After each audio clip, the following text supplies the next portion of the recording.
Hey everyone, Cadaver Kelly here, and this is going to be a little bit of a different video. We are going to be having a discussion on generations X, Y, and Z in Goth. Joining me are two very special guests, also Goth YouTubers. Here for Generation X, we have Michelle of Skullgirdle RIP. Michelle, tell us a little bit about your channel. I have a channel called Skullgirdle RIP, which you just now said, and I concentrate there on there's some goth topics, there's some DIY, but lately I've been doing much more music, and my latest project is interviewing in a long format, more casual conversation, goth genre bands from around the world. That is a really fantastic series, by the way. I'm really excited you started doing that. And here from Generation Z, we have Abigail of Radically Dark. Abigail, tell us about your channel. Well, I initially started doing DIYs. I think my first ever video was a DIY. And then I started as a baby bat. I was around 16 when I started. And it's kind of been my progression into goth, as well as a lot of music. I've been doing recently the A to Z of goth music, which is my personal top favourites, not everyone's, but mine, as well as some DIYs and a little bit of subculture history from what I can understand, but I've not been in subculture long enough to comment on the whole thing, but mostly on my local scene. And that's really about it. Yes, I know a lot of my subscribers and viewers also subscribe to both your channels, but for anyone who doesn't, they are both fantastic channels. I will link the channel links for both of them in the description, so I would recommend subscribing. And before we get into our chat, I have a fancy little disclaimer to read off here. Please be aware that the thoughts and ideas expressed by the individuals in this video are of their own personal experiences and do not necessarily reflect the ideas of their entire generation as a whole. They are speaking for themselves and their own observations and not for anyone else. For the purposes of this video, Gen X will refer to those born between 1965 and 1980. Gen Y will refer to those born between 1981 and 1996. And Gen Z will refer to those born between 1997 and 2010. And so we have all three of those represented here today. So I thought we could start off by talking a little bit about the eras that we kind of came of age in and how we think that kind of shaped our views of the goth subculture and maybe how that influenced how we interact with the goth subculture. So I'll start off with Michelle. All right, well, since I'm from, I guess, the 80s, there was a pretty heavy culture of DIY. I mean, goth shops, like you guys know them, didn't exist. And people would play in these ratty ass bars. It was just, you had to know where to go and you had to figure out how to get there because it wasn't as easy to get there. So I think that there's a much greater spirit of DIY and also being relaxed about how you actually look, because you would just get black stuff and old stuff and somebody else's cast-offs and crap, and you might like take bed sheets and put them together. I kid you not. I know more than one person who had a tablecloth skirt. I had one. So the look of it was much, I'd say, closer to punk. Didn't look like punk, very early punk, not spiky mohawk punk, because of all the DIY, because it just didn't fucking exist. And if it did, it was like $80 million and people were snotty. So pretty much it was really just trying to get to the clubs where goth was played or see the bands where goth was played with that creative spirit of dress. And I don't know why I started with dress, because that's never where I start. But for some reason I was thinking about when I was getting dressed, I was just thinking about what I was wearing and how it was different from you guys, because of course we're doing this video. So you'd go, and the difference that I see now is that back in the 80s, when you couldn't afford to get in the clubs or the shows, you would sit outside. You would sit outside and you hang out with all the other people who couldn't afford to go, or talk to the people as they came in and out. And I'm sure somebody has that now. I'm sure. But you'd see people of all different varieties. I mean, sometimes they'd be in t-shirt and shorts, and sometimes they'd be the puffball-haired Susie Goths. They were more rare around me, especially the Pikes, because they were hard to get. I mean, I knew people had them, but they were very hard to get. And it was just a completely different environment. You know, there wasn't the internet, So you just went to the club hoping to see people. You may not be able to call because you have to call 45 people before you get there. You can't make an announcement and go, hey, I'm going down to the theater gallery, or I'm going down to Club Clearview. Who's going to be there? And the strangest thing, I think, is that some of those clubs still exist. Club Clearview, they might be closed now, but the Profit Bar, the first place we couldn't get into because they got, I guess, raided and started carting, is still there. They don't necessarily play goth. They play metal now, which makes me sad, but we have several bars. So the difference is really, it's kind of small in a lot of places because with young people now, we've got the Russian aggressor again. We've got a Cold War again. Yeah, second Cold War. Right. We have all the same threats, and we have the recession because in the 70s we had the gas shortages and those kind of recessions, which is where punk grew from. And then goth is kind of like that somber, introspective version, in my opinion, of punk. And so, of course, the music changed and was not called post-punk. That is a puzzling genre name to me still. And I say that and people are like, oh, I love post-punk. I was like, that's not what I mean. I mean, the name is puzzling to me because these genre didn't exist. It was all gothic. You go to a club and they be playing Bizarre Love Triangle, CCCP, American Soviets, and this Corrosion, and then they'd be playing Happy House, or it was Spellbound, or Cities and Dust. Cities and Dust was the big one for me because it was mid-'80s. I mean, they still play those. Yeah, they do. They were playing Sisters of Mercy last night. I went to Panopticon. They were playing that, but it was like a mix of new wave and goth, and some of that stuff was pop. So what y'all don't realize is you're driving down the road, and all of a sudden you'd hear Love Will Tear Us Apart on the radio, just the regular radio station. Or you'd hear Bauhaus, not Bela Lugosi's dead. Ziggy Stardust. Oh. Like the more famous one here, or where I was. And that was Albuquerque, New Mexico, y'all. Albuquerque, New Mexico, where they don't have anything like that.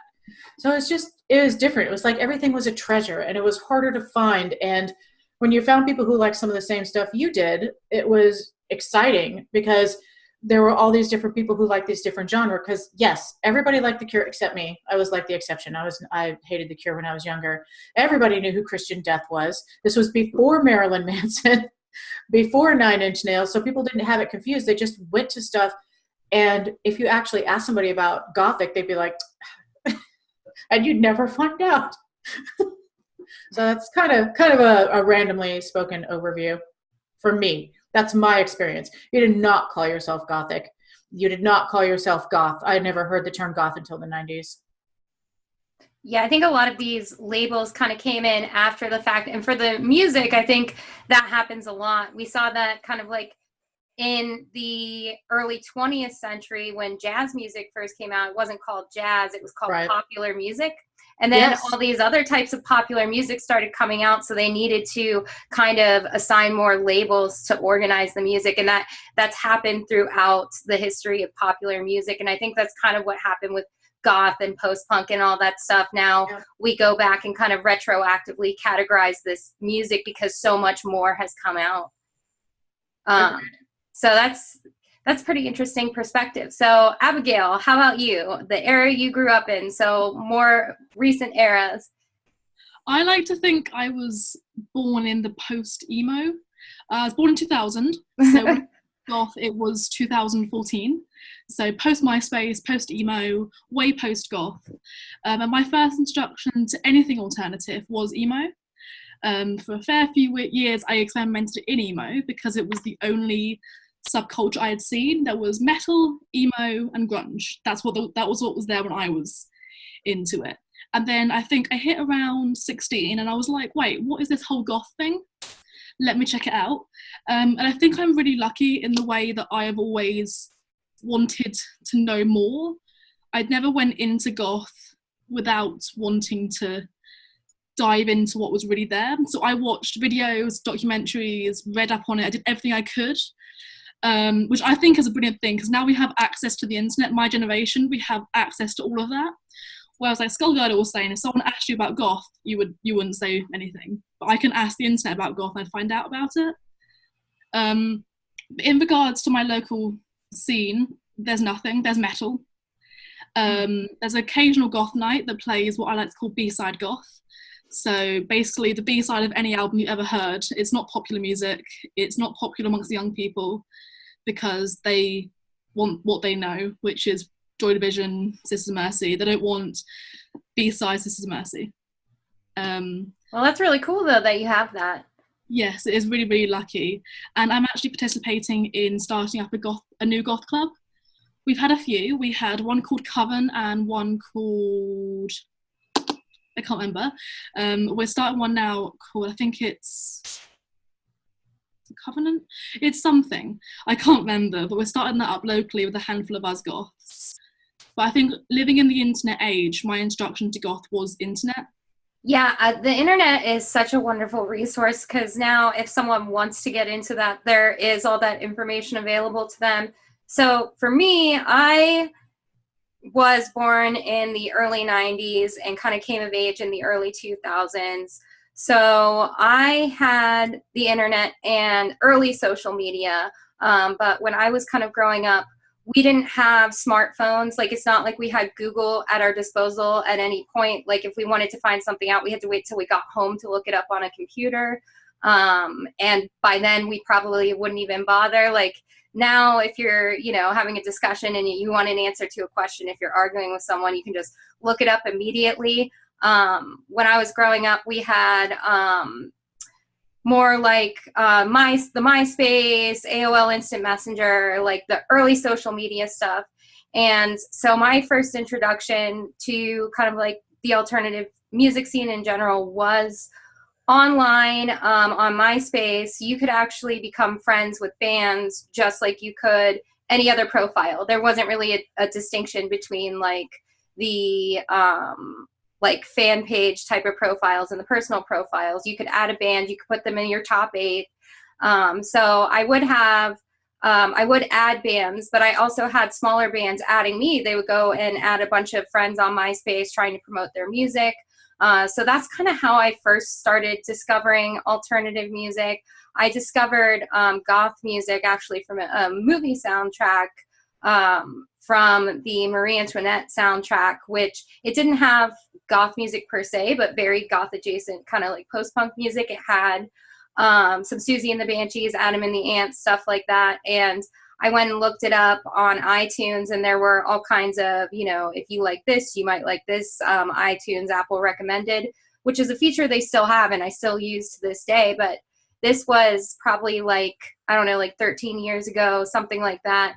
And that's how I started discovering the music. And here in the US, you have to be 21 to get into most clubs and events. And when I was 21, I was a broke college student. So I had to wait a little bit longer till I could afford to go out.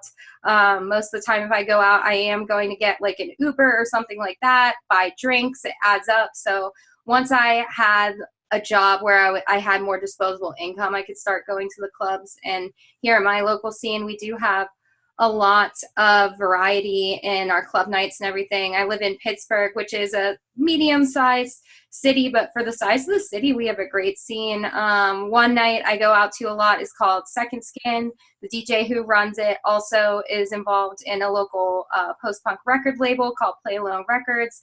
And that club night plays a lot of goth, but also post-punk, synth pop, new wave, a lot of like 80s underground stuff. But we also have club nights that will play some industrial. There'll be your classic American kind of half goth, half industrial nights. We have a lot of small shows that come through the area. Like if I want to go see a show that has death rock and punk in the same show, I can see that. Once a year, we do have an alternative music festival here called Skullfest that just happened. And it's like, that's right. Yeah, it's like 4 days of shows where it's like three shows a day for like, I think it's like 3 or 4 days. I was only able to go to one night this year, but so we have a great local scene, but my exposure related to my generation was that kind of early social media where it wasn't like there were all these different like resources like you have now with all the YouTube channels and blogs and everything like that. There were some blogs, some chat rooms, but it wasn't nearly as much or nearly as all over the place as it is now. So that's kind of my introduction to goth and alternative. So that's a good segue into the next point I wanted to discuss, which is when we got into the online goth community and how that kind of has affected our interactions with goth, how that has changed how we view our place in the goth subculture. So I'll start with Michelle on that one. All right. So mine it's a little bit more intricate than just when I found people online, because when I started it's my YouTube channel. Honestly, it's my YouTube channel. And I started as a gaming channel, but nobody wanted to watch a middle-aged woman yell at games, you know, whatever. So somebody got on there when I had 17 subscribers. 17, y'all. And I had been collecting my music. I've been collecting the stuff from my youth because I had copies of copies. And so nothing was labeled. I didn't know what the fuck it was. The only band I could remember was Clan of Zymox. I was like, okay, we'll start there. And I bought a Suicide Girls compilation. And people were like, that's goth? I was like, yes, actually, most of it was. And I kind of was doing this thing. So in my gaming channel, when I decided that I was going to get a camera and needed to be seen, I was sick and injured and couldn't dance because I'm a Middle Eastern dancer.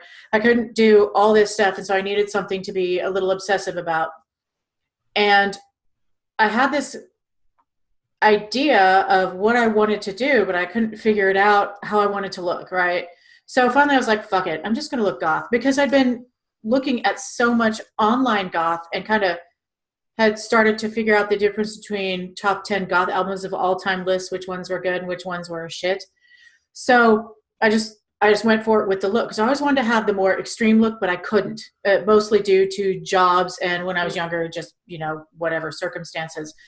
So somebody saw it when I had 17 subscribers. She watched some kind of gaming video. I have no idea why. And she suggested that I do the Darkling tag, some tag. I don't remember what it was, some fucking tag. So I get in there and I've already got that look. And so I do this tag and I got 3 subscribers and I'm like, holy shit, there's 20 subscribers on here. I'm sure I don't know at least 5 of them. I remember that. I was just so excited to have anyone I didn't know watching any part of my video. And so the next video after that I did actually was for my best friend who lives 1.5 miles away, which it seems pointless, but I had bought all this Ilamasca makeup. And it's in the early days of the unboxings, which I no longer do because I have seen enough for my lifetime. Right. But I unboxed the Ilamasca for her, and people like that. So it just kind of grew from that. And as it was growing from that, it was triggered because my memory was so bad. It was like I couldn't remember any of that stuff. So that was how I started to get involved. And of course, I had people comment. And then one day, I wound up being on Cemetery Confessions. You know, things changed after that. It was weird. It was like talking to, it was the Count, Mr. the Count, and Angela Benedict, who are both even nicer than you think they are from their YouTube channels. They're just both wonderful people. Something about that triggered my memory, and it started cascading. And all of a sudden, I felt more confident to start talking to people more. And I started being able to finally find groups. And I think it takes a while to find your people on GothNet. And Goth YouTube is not the same as Goth real life. It just is not. Yeah, that's for sure. Yeah, I figure we'll talk about that later. And I think that's a really, really awesome story. I have had similar experiences. I think when you say about finding like your group online or whatever, I think we've kind of, all 3 of us have kind of arrived at similar groups. So, so I'm very excited to have both of you on today. And I will now defer to Abigail for your experiences with getting involved in Goth Online. Thank you, Kelly. Well, I think my first experience of Goth ever was online, as I said, and I think it's Black Friday, because I think that's quite a common one for most young people. It's Black Friday.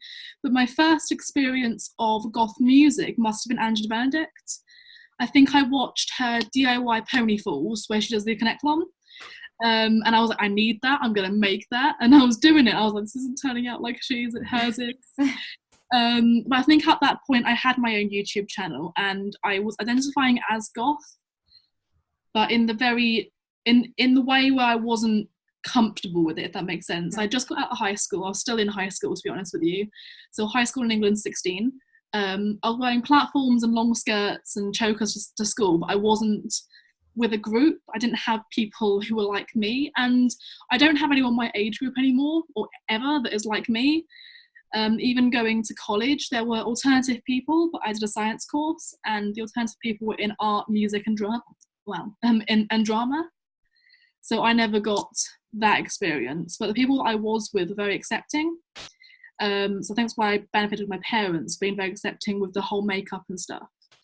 But I thank YouTube for getting me into it and for the music. I think it must have been Skullgirdle. I think I watched one of your videos. I don't know. I think it was the Lazy Goth series you did. I was watching that. Dark and Lazy. Yeah, Dark and Lazy, that one. I was watching that and I was like, this woman is awesome. I just remember seeing how outlandish you were, and then thinking, if she can do it, it's Black Friday and Toxic Tears can do it, I can do it. Exactly. But that's how I got into Gothic Amino, which is where I flew into Goth, really. I made a lot of music posts, a lot of DIY posts. Not so much anymore, but I made a lot of friends on there, and then I kind of just went silent on there when I got a job and I couldn't do it all the time. Mm-hmm. But I think similar to the whole chat room thing that you both experienced, I had social media chat rooms of the Gothic Amino, which I think harkens back to the whole chat room thing with their community chats, but also a blog at the same time. And as well as Instagram Goth, also one of my first intros into it, which is why I was so self-conscious about how I dressed when I started, because of Instagram Goth, I guess. I was looking at these skinny people. I wasn't skinny at the time I started getting Goth. Skinny, and then they had shoes that I didn't have, and I was jealous of the shoes. I now own the shoes, but secondhand because I'm broke still. But like you, Kelly, I started getting into Goth at a time when I had no money, and just being 18 now, getting a job, I can start affording anything I want. So yeah, that's pretty much it.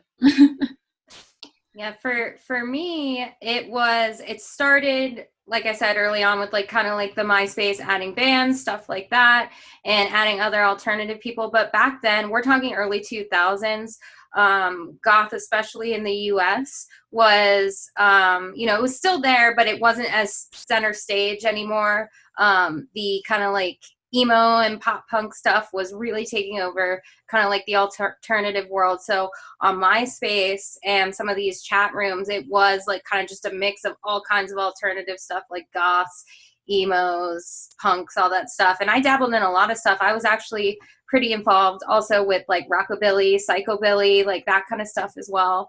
And so there were a number of different like alternative music styles and subcultures that I experimented with. And that was my first online interactions. But as far as specifically the online goth community in recent years, it's been really recent for me. I did watch, I think it's Black Friday's channel first, because I already watched a ton of YouTube, nothing to do with goth, just like YouTube channels in general was a big source of entertainment for me, and one of her videos was recommended. And I liked watching those videos, but it very much was kind of like lifestyle focused. We're talking just in the past 2 years is, when I found these channels. And then, and so it was fun to watch, but it wasn't really like connecting on a personal level. And then I found actually Skullgirdle's channel. So I think the first video I saw was the 80s Goth Does 80s Makeup video. And that's the first time I have watched someone who kind of reminds me of the goths that I know in real life. And it was like a lot more of just listening to almost like someone you know in real life talk to you. And it was really cool. And I'd also been like lurking the goth subreddit, like r/goth for a while with music and stuff like that. So I had been aware of the Gothy Discord from r/goth. And I thought about joining it a couple times because it did seem to be rather music focused, and that's really what I wanted to talk about. Not that fashion and lifestyle stuff isn't fun and interesting, but that's the type of stuff that I don't really like. I can't really rattle on for a long time about that stuff. That's more to me visual. But I was looking for more music discussion. And then I think Skullgirdle had mentioned Gothy Discord again in one of her live streams. So I was like, all right, I'm joining this group. And then I made all kinds of friends through Gothy Discord, and through the encouragement of a lot of people on the Gothy Discord and on Cemetery Confessions Discord, I started my YouTube channel. And that was back in February. And it's been a really awesome ride so far, getting involved in like Goth online. I do have a great local scene and enjoy the offline Goth scene. But the thing that I like about my online interactions with Goth is that I can talk to other Goths every day, and it can be a really big part of my everyday life. Whereas with the local scene, I might get out to an average of like one event per month, and that's only once in a while. And then it's just kind of me listening to my music on my own or with my husband outside of that. So the online scene has really made Goth and the Goth community a part of my everyday life. So that's what I like most about kind of the online Goth world. Yeah, I think the online Goth world, the value there is that you can actually make friends. And sometimes I got to meet friends in person in Germany that I just would never have expected. And I'm going to go see those same people, most of them. I'll miss Jez, but I'll see most of them in Florida, where I'll actually meet you in person. And it's just, it's just amazing, because I might talk to somebody in just a day, just usually through Messenger, somebody from Pennsylvania. I have a friend in another friend in Pennsylvania. Somebody in Portugal, Germany, England. I'm trying to remember how far away. I think the Middle East a few times. So you might be talking to someone, anywhere in the world. And it's amazing. I talked to people last night from Australia, and there's just Goths everywhere. And there's some very similar things, like talking to someone in Germany who had a similar experience to me, where they went to the clubs and it was all the same shit everywhere.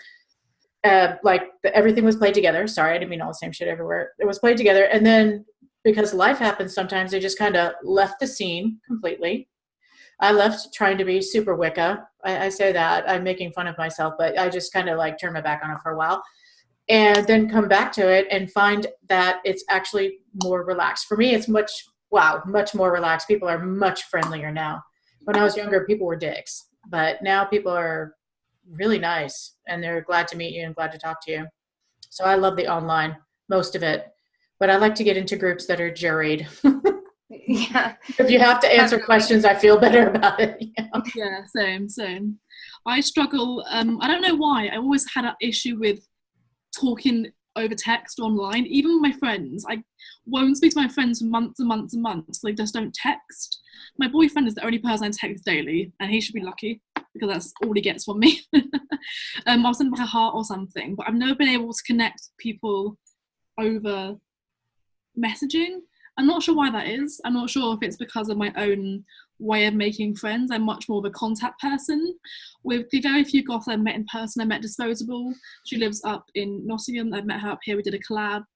And then I have Goths in my local scene who are all, say, much older than me, your age, Kelly, and your age, Michelle.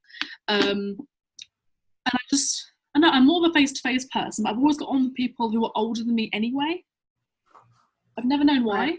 I just did it like that. But I really have issues with over messaging, which is probably why I've never branched out into doing lots of events or anything like that before, because I'm scared. But with my YouTube channel growth, we're at 3,000 now, which is absolutely insane. It has allowed me to reach out. It's allowed me to get over my fear of people judging me or not getting over the messaging. So right. They'll find you. Yeah. There's wins and there's losses. So my loss is that I'm terrified speaking to people, but my win is that people come speak to me. That's true. But with messaging, the thing that I've found that works best with messaging is being specific and descriptive. Yeah. That helps a lot, especially when you're talking to someone who your language is not their first language, because sometimes you have to go back and you have to visit your proper grammar. Yeah. And people in the Generation Z texting with me, whoo, boy, I have a hard time with it because does not spell your to me, ever.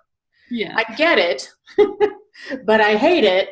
So it's kind of, when I message with people from other countries, it causes me to actually learn to communicate better. It's really kind of taught me that you have to be specific about some things because they're not going to get my American slang.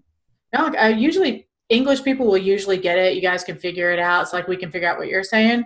Yeah. But go talk to somebody in Germany and talk about open up a can of whoop ass. That's an interesting one. I do really like that aspect of being able to connect with other people all over the world with online as well. Similarly to Abigail, I would say when I was in my like late teens, early 20s, well, maybe more just like through my late teens, but I didn't connect with people my age very well. And for a while, until I got involved online, actually, my friends in the goth scene were all like Gen Xers, all a little bit older than I am. And I didn't really know people in my age group in the goth scene. And then I got involved online, and I've met a lot of people in my age group. And I actually have met more people in my age group offline now as well. And now I'm meeting even younger people sometimes that I connect with pretty well. And so I think that over time that does kind of expand, especially for goth though. I feel like I'm seeing a lot of people get into goth, maybe not as teens, but more into their 20s and stuff. I get messages from people all the time who are in my age group who say they're just getting into goth, they're just getting into the music and everything. And in today's world with social media and everything, I think that happens more often, and they have the resources to go to these events and go to clubs. And similarly to me, maybe that's when they're in a place in their life when they can afford to go out and do those things. But, you know, there are those resources like the online groups and like YouTube and like all the music services for those in their teens who do want to get into it. Right, right. And it makes me kind of sad that you can't just go down to where the clubs are and, you know, maybe scrape together the cover and just not be able to have a drink. People don't really think about it that way. But I did that so many times. So many times I would go and I would not be able to afford, or I could afford maybe one drink, whatever was cheap. Or I had a friend and I would get the larger beer and we'd have to share it because between the two of us, we could barely come up with like $4. So I kind of would wish for young people that there was more of that atmosphere of being able to just hang out outside. Because in Denton, when we had a goth night, we actually had that. It was so much like, it wasn't like the old days, but it was like the old days, is that they'd always have water at the bar and people would come in and pay a cover. Actually, ours was free. So there were people, you could come there with no money.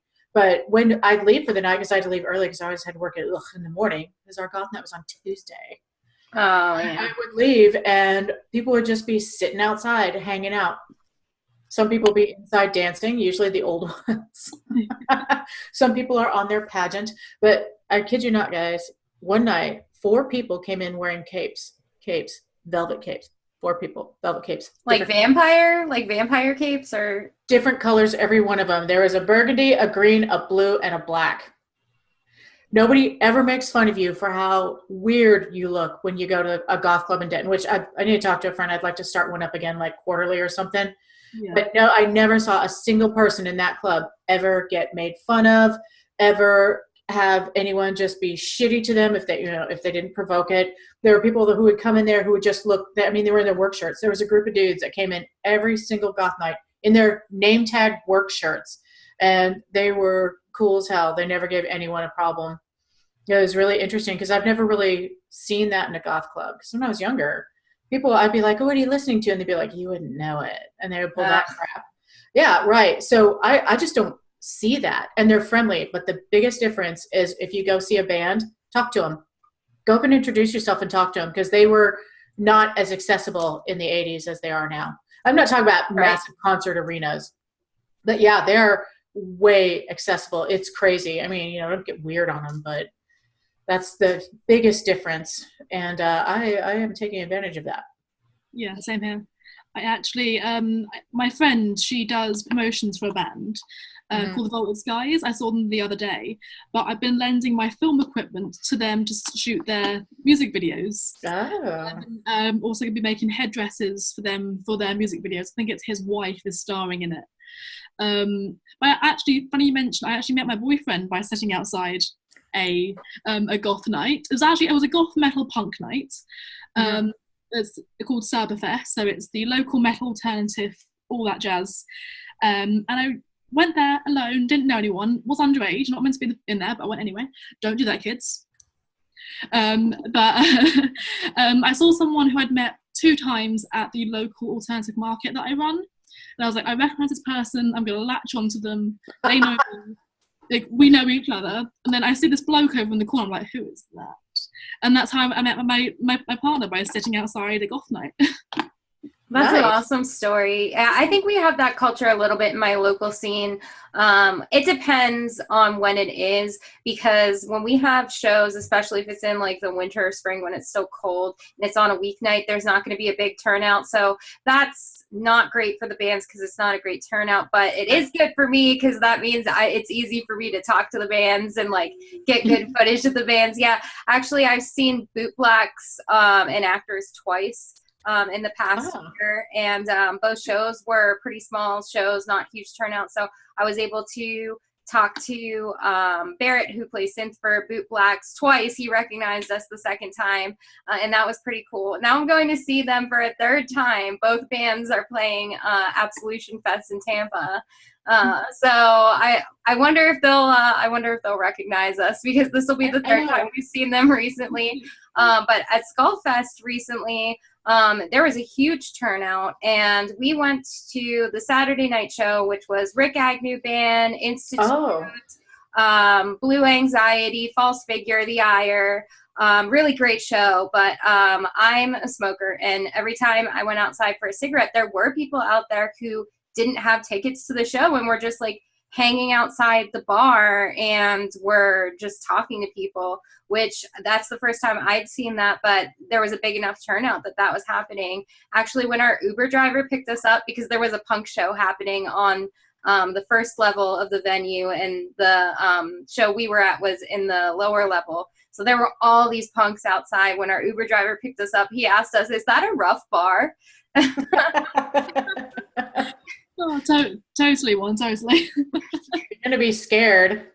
Yeah, it's funny. I get to go see the Wingtips on the 15th, and then I'll be seeing them at Absolution Fest on, right? Aren't they playing Absolution Fest too? They are, yeah. I don't know which day it is, but I need to look at the lineup again. I know Actors and Bootblacks are going to be there. Panic Priest was at the 2nd Actors and Bootblacks show I saw this past year. Very good lineup. I'm excited. Button Press, Sleeping Pills, Assemblage 23, A Starry Night.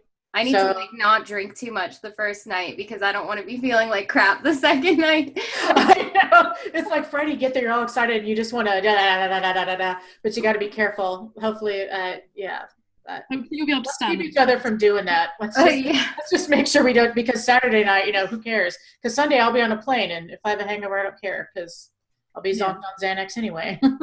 Yeah, I keep telling my husband, like, I'm only drinking beer. Don't let me touch whiskey. Don't let me touch whiskey, especially that first night. Make sure I eat dinner, because I have a bad habit of just not eating dinner before I go to goth clubs or shows. Yeah, drinking on an empty stomach, yeah. Yeah. I'm able to afford it, so. Got a job. It's Monday to Friday, 9 to 5. Nice office life there. So hopefully I can afford to go places. I want to go to Whitby Goth. That's the most accessible goth I can think of in the UK. We have metal where I am now. They have is it Bloodfest we have up here. That's for the metal. I'm sure my boyfriend will love to go to that. But I'm dragging him to Whitby, and then one day we could go to Miraluna, hopefully. But I'm quite lucky. I live close to London, so I can get a train to London and go experience it in London. Or I can go to, I think it's the O2, they do a lot of stuff. But I live local to big towns and big cities, but nothing plays in my area. Are you not close to Leeds? No, where I am, I'm in the south, East Anglia. Where I'm staying now, I'm pretty close to Leeds. because Leeds seems to have a lot of stuff that I see. They seem to get Gothic rock there and post-punk, which is really interesting talking. As soon as you put the term Gothic rock on a band, they have a much harder time getting gigs. And so I see them in Leeds, and it's one of the only places outside of Germany that I see very much Gothic rock. So watch for the term dark rock, because Gothic rock bands are starting to call themselves dark rock because they think goth is too limiting. And it's not really, unless somebody over-genretizes and tries to pigeonhole you. Yeah. Which unfortunately happens frequently. See, if I lived where I am now, I'm in Nottingham, they have a pretty thriving goth scene. They have a university, and I think you find quite often alternative scenes come with a lot with universities. Mm-hmm. They have the Pit and the Pendulum pub, which if you are ever in England, there's one in Camden, I think, and there's one in Nottingham, and it's based on Edgar Allan Poe, Pit and Pendulum, obviously. But Google it, the inside is all, I want it in that is my house now, basically. The toilet is behind a bookshelf, and me and my nan went trying to find this toilet, and we're like, where's the toilet? There's no sign. We had to wait for someone to come out so we can get in the toilet. That's how bad it was.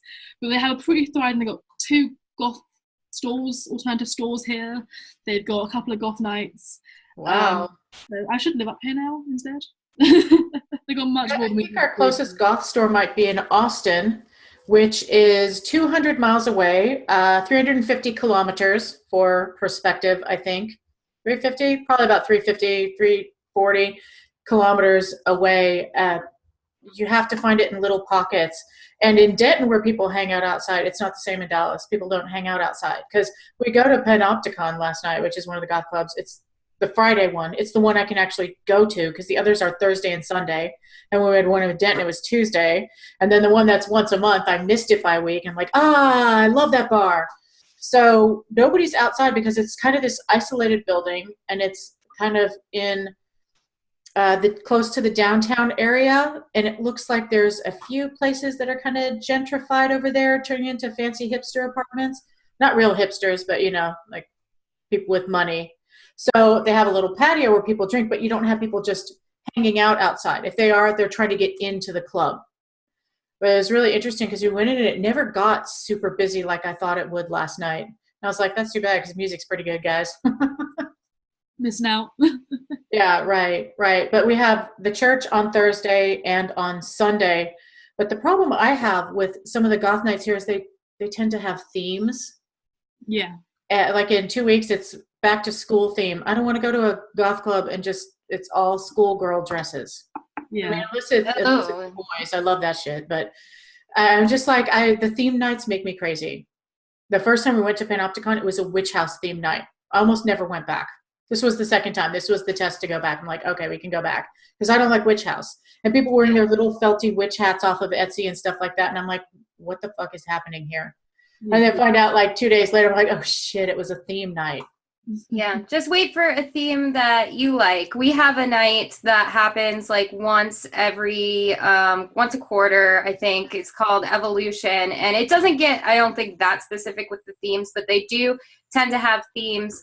So sometimes they'll have like, I'll get to see on their Facebook posting before it happens, but like they'll have like more industrial mixed in, and I'm not like real big into industrial, so I usually skip out on those. But last summer they did one they called a block party, where they played like half-hour blocks of one artist, and they listed like the artists they would play. So they did like a half-hour block of Susie and the Banshees, half-hour block of, they had like Susie, The Cure, they had Depeche Mode in there. I forget what one. It was really good lineup, but they called it like a block party. So they were playing like a half-hour block of like each artist. That's a great idea, because then you can play the popular stuff, so if people go out on the floor, then you can play the less popular for people who want to hear that just once in a while. It's a huge thrill to hear a less popular song that you really love at the goth club, because it's rare.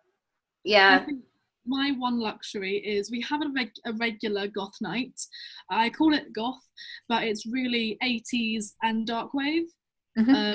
So every now and again there's an 80s. So you get out to the 80s, you're dressed up like a goth, and then there's people there in like spandex and leg warmers. And they, I mean, I love 80s music, but I'm standing there, this dark, mysterious looking thing, and there's like 80s leg warmers everywhere. And I really love it, but once in a while I'd like to be able to have all goth. Mhm. But there's also a metal pub near where I live. It's, also my ass is playing up. Where I live, and it's all metal, but occasionally they have goth. So you go down there, you're like, okay, come on, we got this.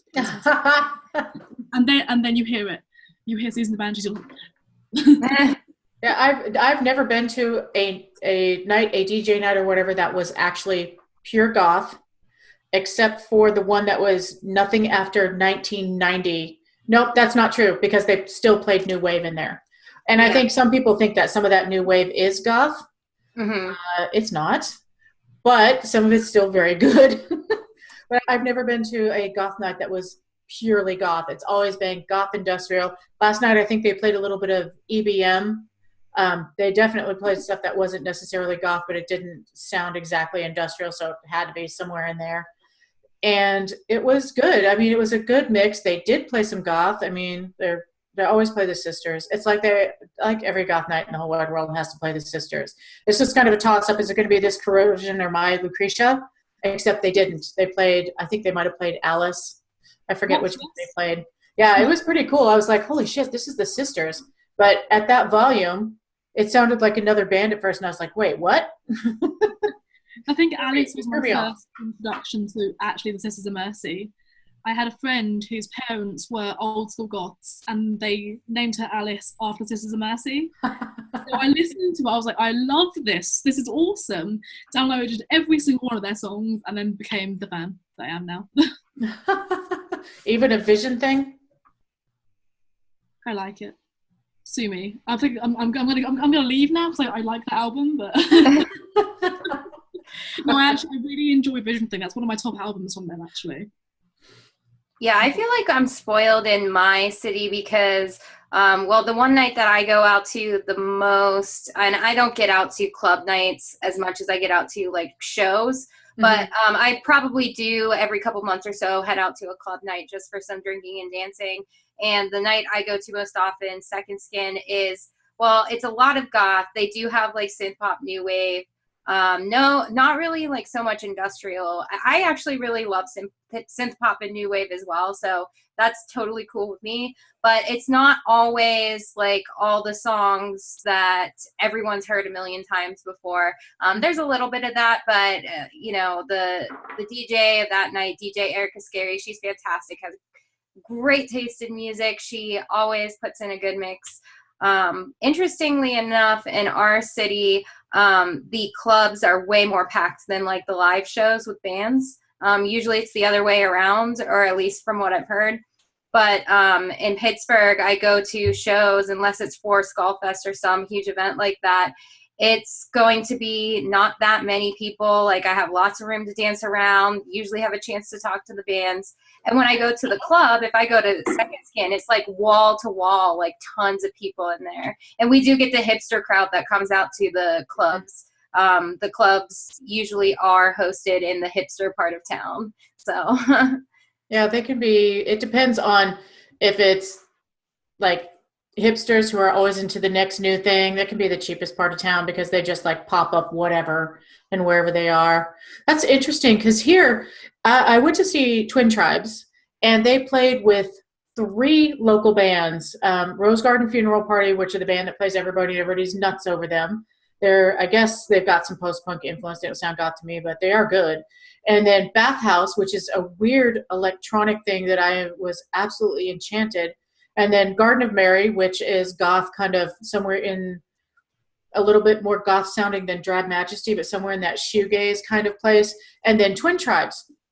And the band that had the most people there was Garden of Mary, because they had taken a 3-year break and they came back for their first show in that large length of time. So people cleared out. Also, it was a Sunday night for Twin Tribes. So I had such a great view of Twin Tribes, and they nailed it. They did a great show. They were fantastic. They even did the fog where you couldn't even see them for a minute. That's always fun, but they were really sweet. I talked to them before the show because as a plus size, I got to get to that merch table immediately because the other fatties are going to get my shirts, and then there's going to have to be a fist fight. I never get shirts at shows. I almost never. I always have to order them online because they're always out of my size when I get there. So I did that first while they were setting up the table. So I talked to them then, and they're very sweet. So I'm excited to see them again at Absolution too. I do steal the plus size t-shirts at the gigs as a medium, but I like to wear 3XL. It's me. Watch out for me. Right. Wherever I go, I'm getting like 3XL, 2XL. I like the baggy fit. I like skinny trousers, big tops, or big tops, really short shorts. Yeah, that's why when you see the larger size people there, a lot of times they don't even have band t-shirts. I mean, we can't find clothes anywhere anyway. So we're wearing plain stuff. We got to be a little bit creative if we're going to do anything creative look. When you see large size people, you frequently see like tank tops or with net shirts, sometimes with band shirts when we can find them in our size, and just like plain pants or plain skirts. It's like we have like a uniform or something. And it's your fault, Abigail. I'm sorry. Okay. I'm guilty of that too. I like to wear like oversized shirts. I mean, like I at one point like was like in the plus size range for like a year or two, and so I had like a harder time like finding clothes. But like I do right now, I'm currently wearing like an XL Drab Majesty shirt that I like it in that oversized because it's long enough to wear as a dress, and I just wear it with leggings and boots, and it's a really nice, lazy, comfy go-to. Yeah, I'm telling all the other plus size people on you people. Sorry. Yeah, rise up. But I ordered mine online. I didn't steal it from the merch table, so. Yeah, I would walk up to merchandise tables and they just wouldn't even carry them. Or like I went to Lords of Acid. Yes, they're not Goth. I went there and all their 3Xs were gone. So I bought a hoodie, a Combi Christ hoodie, and now I'm like, oh great, now I got to cover up that Combi Christ because of issues with the band. So, but they had 3X, and the guy selling stuff was really nice. I've had people digging through stuff, trying to find my size and not come up with it. So I wound up not buying anything. Yeah, I went to Cyberfest 11 to celebrate my anniversary with my partner. That's when we met. But we got vintage ones on their X shows. So I think I got an XL, and he's a true XL. I'm a medium, but I got an XL as well. I think I got 2014, and he got 2012. But I think they were all XLs. They didn't have any smalls or mediums. They had XL, 2XL, and 3XL. I don't know if that's what they sold out of. Like they sold out the others, but some reason that's what they had in stock. That was or they managed to get to their shows without those 2 and 3Xs. Yeah, because I think 2X is the one that sells out the fastest. No, 3X. 3X sells out the fastest. Yeah, I always buy 2X or 3X. Yeah, most band shirts, if they're unisex, actually my size is a 2X, but I buy 3X because then I have a lot of room to cut it up because I get intricate on some of my shirts. So I also like them at least as big as me, or bigger if I can get it, so I can screw around with them. We're all looking for bigger shirts. The tighter fit ones. I bought a few that are my size, and I've been like, this is not going to work. Well, then you can just take it and make it super tight, and then just kind of make it a thing that way. I cut most of them into tank tops. Yeah, the one I'm wearing now is actually a DIY, but it's my safety pin one. Safety pins, but it's a 2X because there's wiggle room. If I cut something wrong, I just take it in, and no one will know that I messed up. Nah, you can cover it up the same. Yeah, I actually have a degree in fashion design, so there's so much more you can do to that you can cover up a lot of mistakes. Yeah. Because this shirt started out too small. Oh, you can't see it probably. It started out too small, and it just pretty much hangs on now because of all the horrible things I did to it. Oh, I think it looks great. And I didn't know that you had a degree in fashion. That's really cool. Yeah, you can't tell. I don't just cut and sew very much anymore. Although I'm trying to plan out what I want to wear to Wave Gothic Treffen because, it helps to start early. And I found something I want to make, and I'm like, am I too lazy? Am I too lazy to make this? Because it's just not really goth clothing, because I don't necessarily I see it on other people, so I'm one of those people that I see it on other people, it looks beautiful, I like looking at it, but I'm not going to wear it. Yeah, I feel like everyone has like those styles though that we see and we're like, oh, I would not wear that, but it looks so fantastic. Right. The long, lacy velvet dresses. I love them. I look at them all the time. I look at people in them. I think they're great. I have never been able to get myself to buy one. I just feel like I wouldn't feel like it was me if I wore that. Yeah, I or actually for own two, but they're both secondhand. I lucked out and I found one at a charity shop, a thrift shop for you guys, £10. I bought it. I still have it, and I never wear it. I would never purchase it brand new. My mum has one, on the other hand. She bought it in 1991 for Halloween. Every Halloween, she gets it out, and that's a Halloween costume. She's she does corpse bride, she does vampire, she does different things each time, but the same dress. Oh, that's so economical. yeah, very good investment. See, me for Halloween is what I have in my wardrobe. Have a look. Right. Yeah, I've got this Victorian dress I'd bought for something that I then canceled and didn't go to. And it needs to be decorated, but I never decorated because I realized I wasn't going to go several months ahead of time. And I just have never worn it. It's like a perfect fit, pretty much a perfect fit. I don't know where the hell am I going to wear this thing because it's me. So I got it in plain cotton.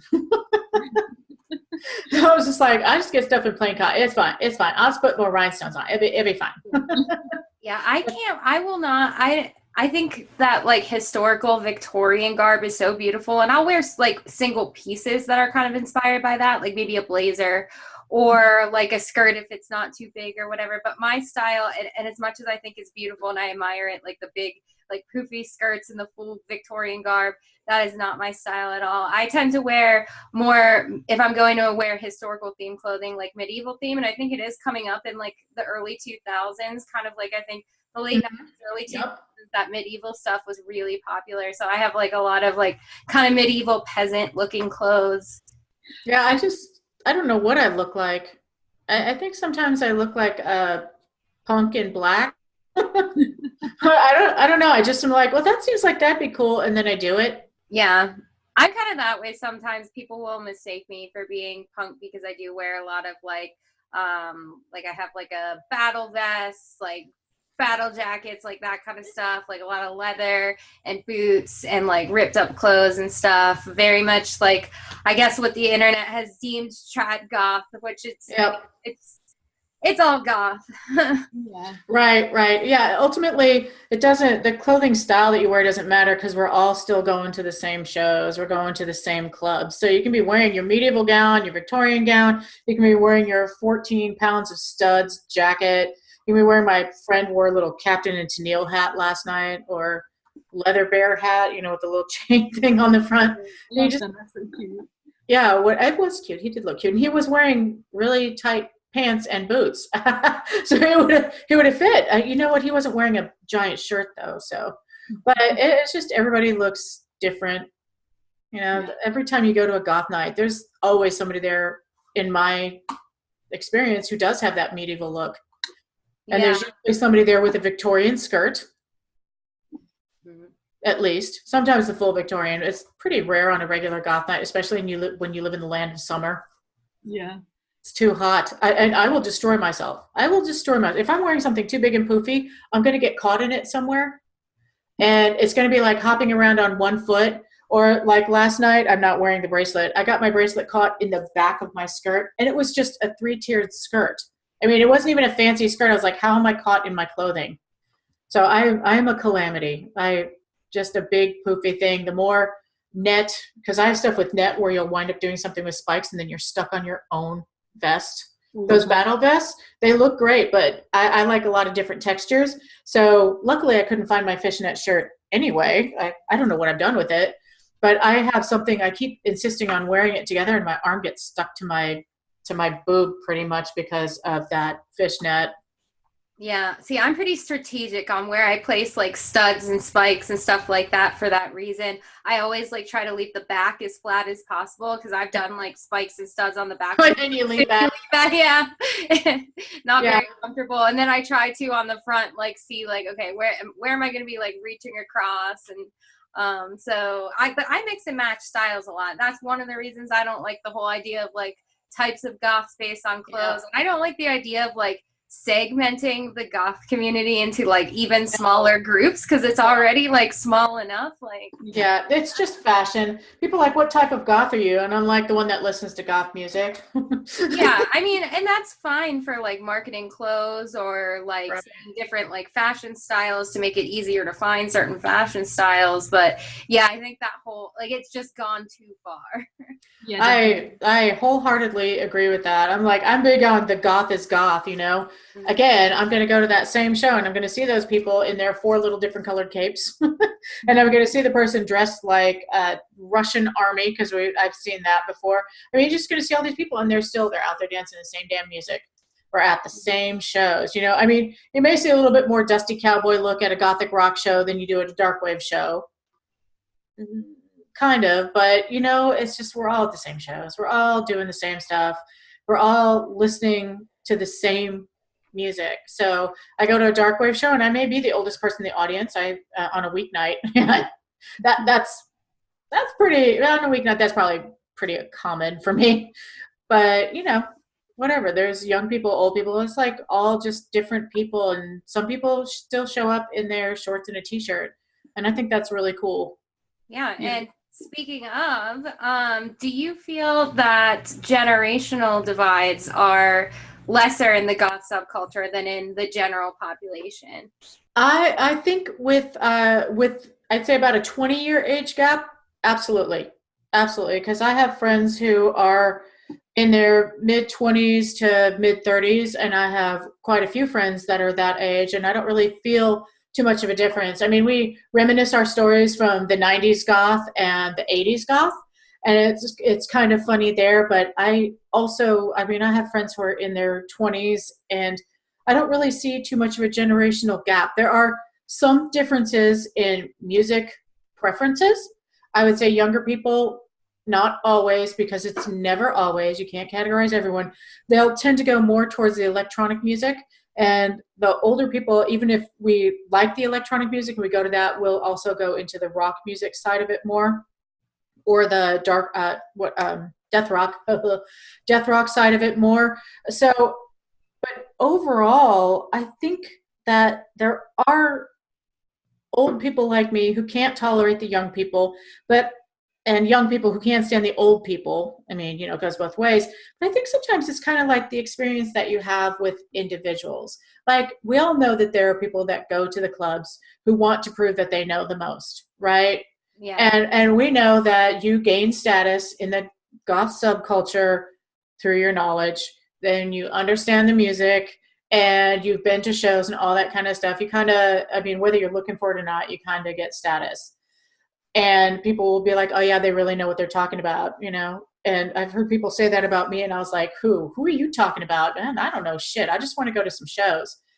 And so when we have people who have been goth for like 12 minutes and they're trying to say how much knowledge they have, and then they come and talk to people who have been in this subculture for 10, 15, 30 years and try to act like they know more about the music and that you're an idiot.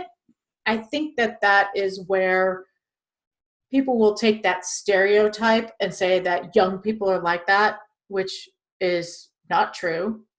Elitist shitbags are like that, not young people. And then there's some old people. I shouldn't say old and young. That just sounds so mean. And then there's older people like me, well, not like me, because I would never do this, who think that when you're young, you can't possibly know anything at all. I'm like, dude, I had to learn all this shit about this subculture from books too. It's not like I was at those Bauhaus shows. It's not like I was in attendance at Joy Division shows. I mean, I didn't have access to the Melody Makers and the NMEs. By the time I had access to magazines, it was propaganda. And I was like, oh, what is this? I have a propaganda I went and bought, and I'm like, I got to get rid of this thing. That's all fashion to me. And I'm like, oh, this is stupid. But, you know, so I had to learn through books and through Mick Mercer being like the world's most valuable resource for that old shit. Mick Mercer is fantastic. Oh my God. And he's hilarious too. He's a very funny person. But those old interviews and stuff like that. So I watch them now because I didn't get to see them then, because they'd be on TV once. Like Susie and the Banshee, I never saw Susie and the Banshee's interview in the U.S. in Albuquerque, fucking New Mexico. So I've been on YouTube and watched like 30 of them. And there's an Australian one that is to die for. It is very Andy Warhol. So, I mean, to discount somebody just because they're younger and didn't have the same access to you is unfair. It's the same thing as somebody who's just read up on this one band and thinks everybody's stupid because they don't know that band. So I don't think the divide, honestly, is as big as people think by what you see on the internet. On the internet, though, there's a lot of trolls out there. Yeah, well, yeah, and it'll be that way about anything, not just age. But I do agree that maybe sometimes people of two very, like, you know, different generations, or if someone's like, you know, 20, has a 20-year age gap, and they have an interaction in the club, and it's an experience, they might take that negative experience and project it onto the person's entire age group, rather than just trying to analyze it on an individual basis. I definitely see that. It's interesting. I'm getting closer and closer to what seems to me like almost an immune age group, where they don't get like as much shit about age either way as much. The 30s and 40s is usually the sweet spot where people aren't getting as much shit for their age, where I feel like if you're under 30, you're young and don't know anything. Right. If you're over like maybe like mid 40s, it's like, oh, you're just, you know, old and cranky or whatever. Like, it's just, there's that sweet spot of like, okay, this is someone who has some experience, who isn't like into an age that's deemed like, oh, too old for goth. But I think it's just all just kind of BS either way. Yeah, I totally agree with that. But I think that the 25 to 35 age is where your average goth is right now. And I think that's why you're in that sweet spot, because the older people, you know, we're still supporting the gothic rock, and we're going to all the shows that we couldn't go to. And these bands are getting back together and touring, doing world tours and stuff. And so we're enjoying that.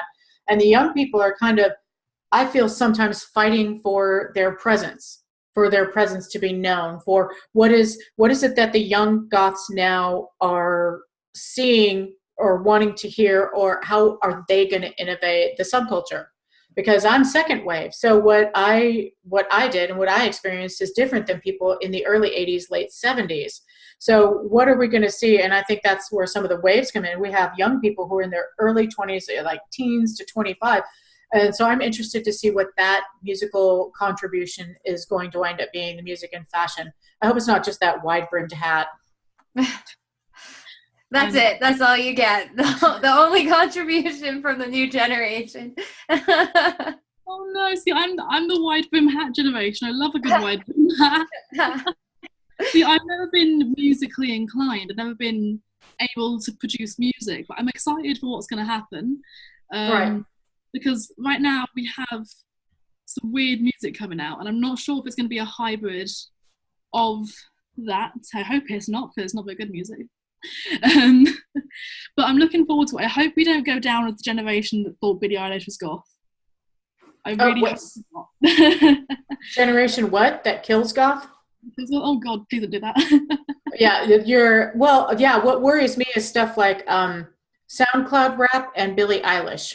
That's and hopefully that's not where goth's going. That's not where it's going in the clubs. It's more like Boy Harsher and I can't remember the other band that is more minimal wave and synth pop. But synth pop has always been there. I mean, it's always been played in the clubs. It's not necessarily strictly goth music, but it's always been played in the clubs. The concerning thing to me is bands calling themselves trad goth. Yeah. Or neo goth, I've heard. New goth, I want them just to be part of the other genre. I don't feel like they need to call themselves something different. I feel like they're just like a part of us, and it's harder for them to integrate into what we're doing with some of the innovative things that they're doing if they're going to come across with that name, because we are, by our nature, we have a rebellious nature. As much consumerism as we have issues with now, those core goth people who are going to continue the goth subculture, we have that rebellion. We are naturally rebellious. We like our deep and thoughtful, sometimes sonorous, sometimes gloomy feelings. We like to have the things that make goth meaningful to us, and ultimately we're going to wind up, I think, personally rejecting the crap music, and it won't be part of goth. So I think that there's still, I don't think we know what's really happening with the younger generation. It's what you listen to. It's what you listen to and what turns you on and what gets you into the clubs. And I think that it's coming because of all the crossover genre stuff happening. But I'm really interested to see what it actually is. I'm sure in 5 years people will have splintered genre for it. So maybe we'll know.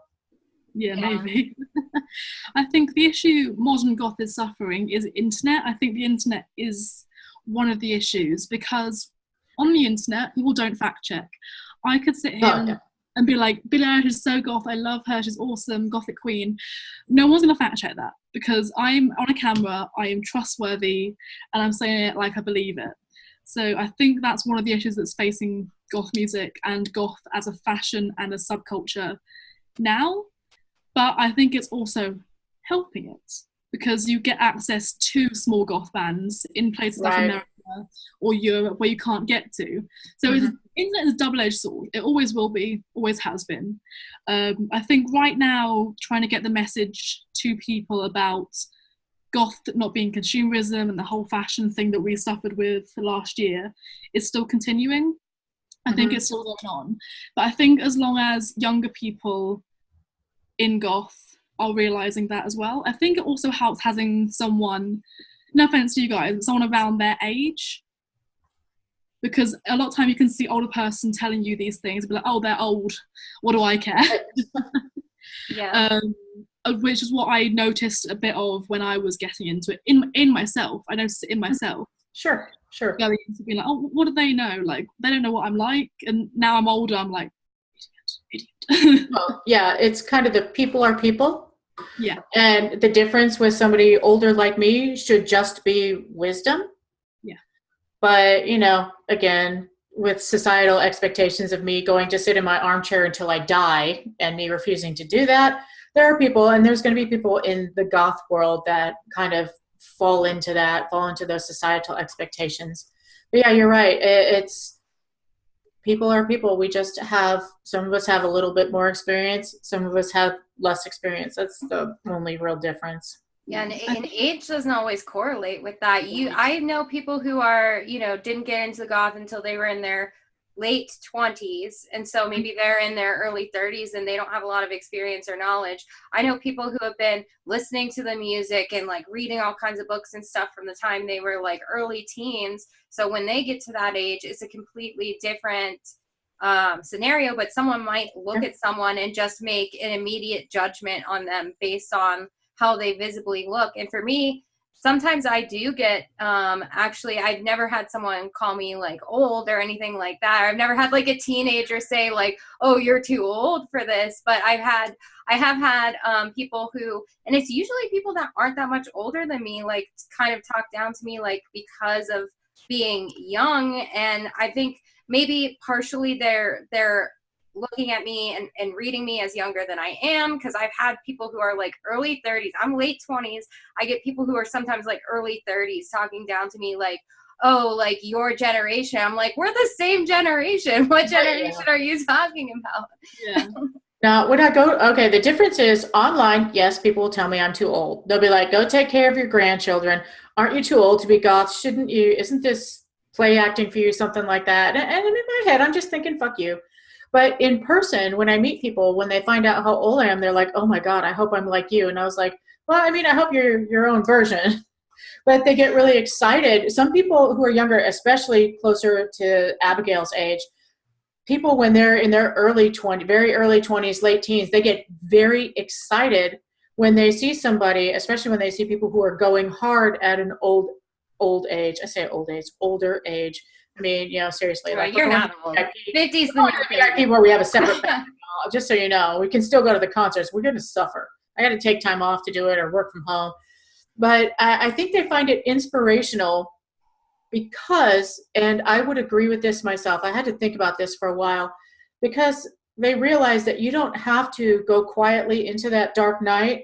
You don't have to become Edith and Archie Bunker. You don't have to follow the exact societal track that you're supposed to be on. There are other possibilities. And I think that I get so much more of that when I go to clubs, because all of a sudden somebody's like, wait, I don't have to when I turn 18, I don't have to go to this college and take this track, and I don't have to at 23 decide I'm going to get married, and I don't have to at 25 start planning my family and that. I don't have to have my 2.5 kids. I don't have to move into my suburban home. I don't have to do all this kind of stuff. And they get very, very excited. And I get excited to see that look where they're like, oh my God, where it just kind of pops into their head that they don't have to live by that societal norm. And to me, that's also part of what Goth is about. To me, Goth by its very nature and existence is political. I know, whatever.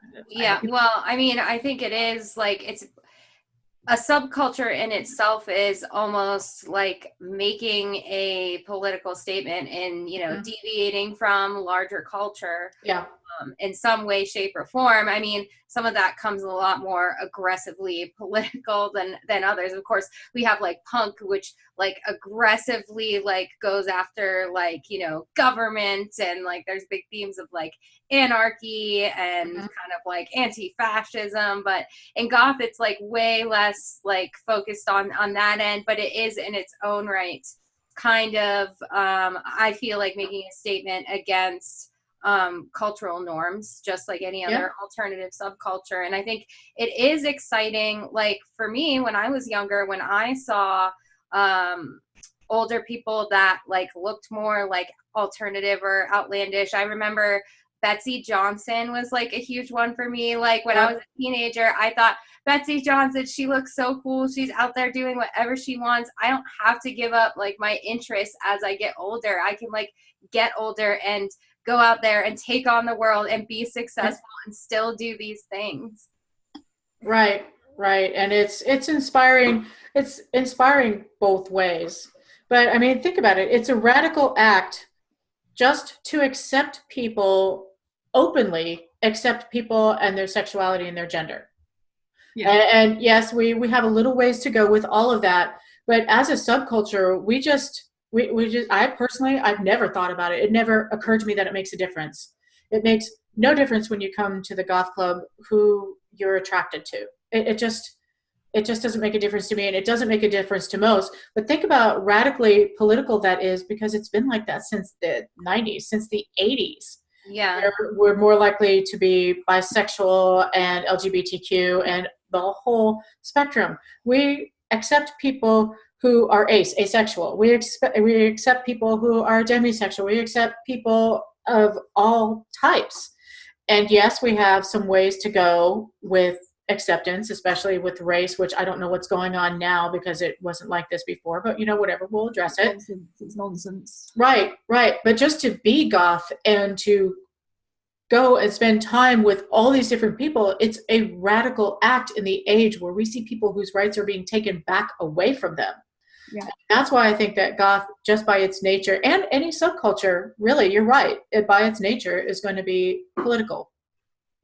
Right. And I think even something as small as just gender norms, I mean, Goth since the 80s has always pushed against that. Yep. Like my husband is a, you know, heterosexual man, but he, for the Goth clubs and stuff, he puts on his eyeliner and his black nail polish and stuff. Right. He doesn't have to worry about anyone like calling his masculinity into question for that. Mm-hmm. Same thing if I, you know, want to put on like a pair of combat boots or whatever, no one's going to like question me as like being like butch or anything like that. You know, it's very much like there's the gender norms are hold a lot less weight in Goth. Right. Like I go to Goth clubs, like I mean occasionally, or Goth nights. I've seen men in corsets, I've seen men in stilettos, and I think they look absolutely fabulous. First off, I wish I could look that good in stilettos. But example of like you were saying with the LGBT and Goth, in my local area, back when we had a Goth club, it was called the Coven, and the Coven and Flame, which is a gay club, shared a location because it was the only location that would allow LGBT and also Goth. Yeah. So they had gay LGBT Goth nights together. Eventually the Coven club closed down and the Flame moved on. But we always had that link with it. And I think that also goes into, like you're saying, Kelly, with the shoes. I have men's New Rocks that I got in my size, but just because it's a man's new rock doesn't mean it's not a woman's new rock. Yeah, right. I have a pair of men's new rocks too. Yeah, I think it's brilliant that we are able to express it differently. I took sociology as an A-level and in high school. I have A's in my sociology course, and they actually talk about goth as a subculture as one of the main subcultures. But to my dismay, it says goth, a subculture common amongst teenagers. And I just sat there looking at this textbook, this £20 textbook I had spent money on, going, have you even researched this? No. Have you looked into it in any form? Have you just looked at media and made an assessment? No, they read the 3 books out there that never talk about music at all. Yeah. Never talk, because if it was dependent on teenagers only for the music, it would have been dead a long time ago. In the age of streaming, who do you think is out there buying all that shit?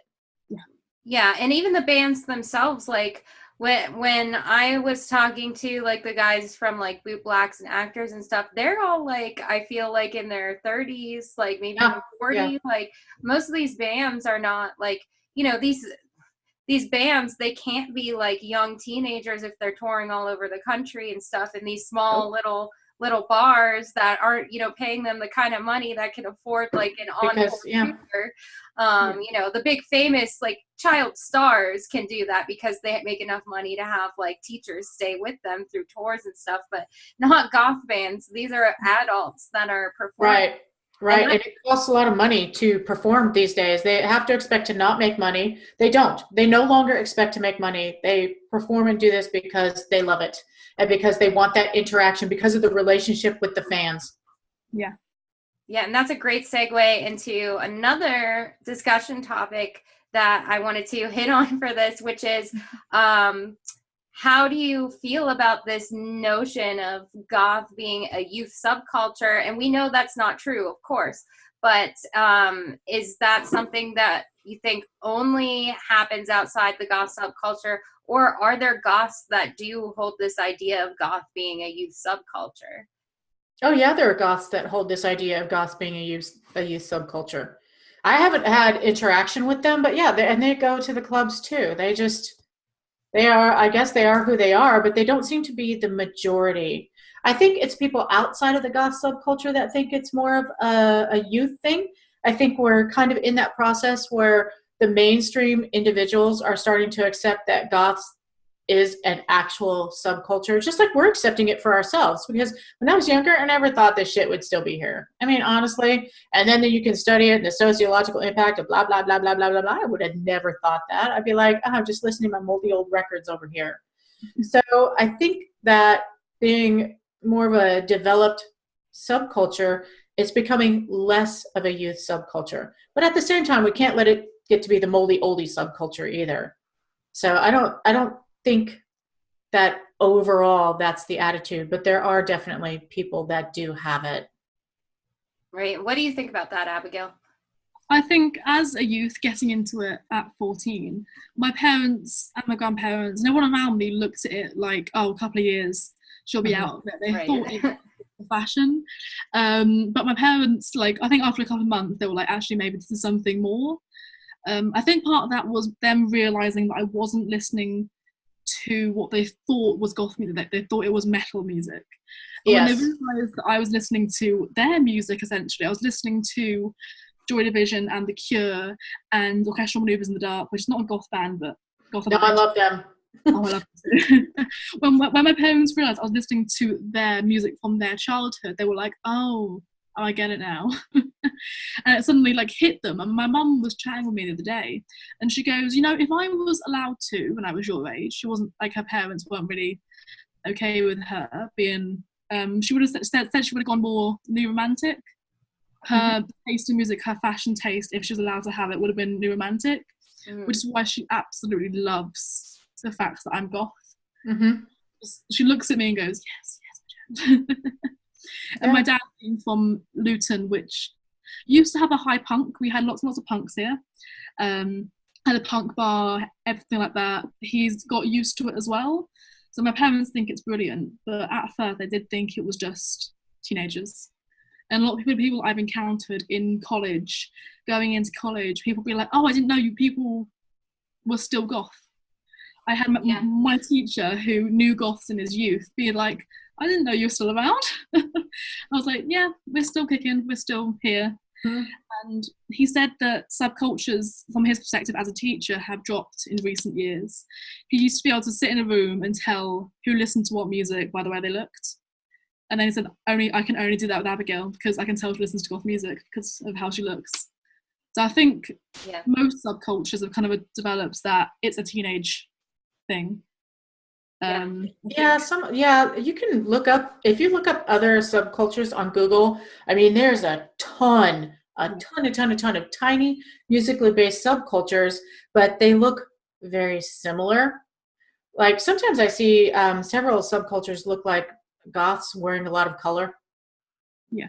And they're not, it's not like goths who are just like, I'm wearing a lot of color, or pastel goth. I'm not talking about that. They look similar because, of course, there's still the radical messed up hair thing, or like just not the current style of hair thing, like the big jean jacket. I don't know. There's some out there that are based in the late 80s, early 90s that I'm like, goth punk and psychobilly are all three like that. Because I used to be a lot more like into like rockabilly and psychobilly too before I started getting involved online.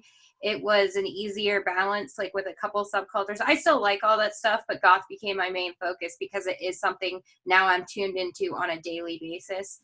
But they all look pretty similar. But as far as the like idea of goth being a youth subculture, I've actually met a lot of people I work with who maybe were goths in the 80s or 90s who kind of like phased out of it. Maybe they still kind of like the music, but it's just kind of something that's behind them. And then they talk to me about like the goth scene and everything. I had a woman I worked with recently say to me, she's like, oh, I heard we might have some similar music tastes. And I was like, oh, you listen to goth music? And she said, I have a past. And I'm thinking like, what does that mean? Like, I have a past. What about no time like the present? There's lots of people in your age group that are out there still doing it. You're like, come to the show with me. Come to the show with me. You'll love it. Yeah, I definitely think that. Actually, quite a lot of my friends in goth are 40s, but they all regard me as their age. If that makes sense? So we always go out together as like a pack. Someone said we look like the Craft. But there's four of us, and we all dress like goth. And they're all like, oh my god, it's all of them. But no, I definitely see that with people growing not out of it, but having to tone down for professional jobs, for having going to school. If you're a mum and you're goth, I was speaking to Mama Goth about this. She said going to school with having kids, the mums judge you for how you look. And I've noticed this. I work in an office. I have to tone it down. I don't have to, but I choose to, for simplicity of getting to the office on time and all that jazz. But I've become so much more lazy with how I dress, including my makeup. I couldn't be asked today. I didn't bother. But I haven't done a full face of goth makeup in a very long time because I'm just not able to do it. When I was in college, I could do makeup every single day, boots, skirt, velvet, fishnets. And then I started a job and I didn't have that. So I think there's less a presence of older people dressing alternative because of their jobs, because of their life. That means you can't do it. Absolutely. I don't know that I do these lips for work, but I can't pull this off for work. I have to get to work before 7 o'clock in the morning, and I've got a half-hour drive in there. So if I'm going to get up at like 5 o'clock in the morning, wishing I was dead because I'm getting up at 5 o'clock in the morning, because living amongst the daywalkers is tough. I cannot pull this shit together. I do put my hair up in barrettes, and it is usually teased and whatever. But a lot of times I wear t-shirt and jeans. Or I wear like just pants pretty much. It's not the same. I can't wear something where it's all cut up like your shirt. There's no way I can wear that to work because it's down the center. I couldn't even wear, well, obviously I'm wearing a mesh shirt here, but I just can't wear some of it to work. But other parts of it is because I can get away with a shitload. I mean, look at my hair. I just can't pull it off. And white face, I don't know that I'm not wearing full white face. I'm wearing kind of white face. That takes maintenance. You got to fix that shit the whole time you're out. You got to fix your makeup nonstop. And it's too much for work. I'm just like, I don't care. And they don't care. And, you know, if you're going to go and you're going to be full goth, unless you are conventionally beautiful underneath all of that, people are going to treat you like you're dumber. Yeah. They're going to think you're scary, which, I mean, that does kind of pay off in the office sometimes, but, you know, so they definitely treated me different. I had somebody who was night and day when I went from having just colored streaks in my hair to fully, because I had jobs where I just couldn't. I absolutely could not. I barely got away with black. So when I went to the full candy colored hair, there was somebody who treated me like that, like I was stupid and a criminal. Or they think like you take your job less seriously because like, oh, Right. if you took your job seriously, you would wake up and dress like someone else. I don't know. No. If I wanted to live like you do, I would do that. But yeah, I have people all the time. I was like, well, people think that I do this so people will look at me. They're like, well, you do, don't you? And I'm like, no. I do it in spite of that. I do it in spite of people, because I've had somebody this far away from me turn around, see me, and scream, "Oh shit," in my face, like in my face. And I don't get the violent overtures that other people do because I'm older. They don't know what to do with me, because you can tell that I'm not 20. You can tell that I'm older and I'm still doing this, and it's like they just are not prepared for it. They have no idea what to do with me. Yeah. So I go between people who are just staring at me, people who take my picture. Like I'll be at a restaurant and there'll be somebody who, you know how you look at your phone like this, and they're looking at their phone like this, and then I look at them and they're like, doo, doo, doo. And sometimes I'll take pity and just look away so they can get the photo. But it's usually women, and they're usually middle-aged. They're usually somewhere between 35 and 50 that do that. And it happens without makeup. I have a Harley Davidson t-shirt I used to wear to breakfast all the time, and it would happen at 8 o'clock on a Sunday morning in my Harley shirt with no makeup on. Yeah, I sometimes, if I ever get like negative looks in public, and I don't even have that extreme of a look, it's like, I guess my clothes can sometimes get a little out there, and like I have like the haircut and the black lipstick, but I originally am from a pretty conservative like area, pretty conservative school district, and it was always other women, first of all, and always like in the like kind of like the soccer mom types. It was always like women in their like 30s to 50s that, give me side eye. I've never gotten like anyone like giving me negative comments like or anything. Oh, that'll be dudes. But women will side eye you and laugh and giggle and talk about you. Men will outright tell you that you look stupid or scream "oh shit" in your face. Yeah. See, what I often get, being of the younger end of the spectrum here, I get sexual comments. Very uncomfortable, because I am here wearing my big boots to stomp in your face if you do that again. I get the sexual comments, but I also get the side eye, then I get the rolled eye, oh, it's just a teenager end of it. I get like the, oh, a teenager kind of thing going on. But I'm privileged enough to work in an office where my boss is a raver. She does not care how you look on a dress down day. I got into my office in my big New Rock boots, full on like ripped t-shirt. Walking to the office was a different story. That was terrifying. Walking in a office setting area, lots of businesses around, people stopping their cars, being like, this is like at 9 a.m. on a Friday morning. I get why you're looking at me like I'm some sort of weirdo. I get in the office, everyone kind of goes, okay, I can see it. And then everyone's like, I want to take a photo of your shoes. So I'm sitting there, I'm like, just posing my boots, like, yeah, I want to look at shoes, yeah. I spent money on these, you best like these. But on dress down day, I get the liberty to do what I want. I get up 20 minutes earlier, I put a full face on. I do the full shebang. Wow. I walk on the phone, no one knows what I look like. Right. Our customers don't generally know what I look like. Internally, I might talk to C-level managers or vice presidents or something. They all know what I look like, especially if they walk up to my desk. But people I work with pretty much scrupulously don't comment. Yeah, they're like, Maybe one person, like I'm friendly with one or two people in the office, and they might comment on my hair. Oh, you changed your hair. But other people just, it's kind of like their eyes just kind of slide over you and move on to the next thing. I work in an unprofessional office. It's maximum 40 people in the two offices I work in, maybe 100 including warehouse. So everyone knows me. Actually, my coworker, his partner's a goth. We chat about that. I see her all the time on Killstar all the time. We have a metalhead. She gets lots of stuff from EMP. Boss is a raver, as I said. Got a couple of people who just like to go out and have fun. So I'm very lucky, very, very privileged that I got a job where I can do what I want essentially, right, while still maintaining professionalism. Like I have a pair of striped Jack Skellington kind of trouser things that I wear in the office, and because I tear them down with a black top, no one really cares. Or when I had my boots and that kind of stuff, no one really cared because I'm so blessed.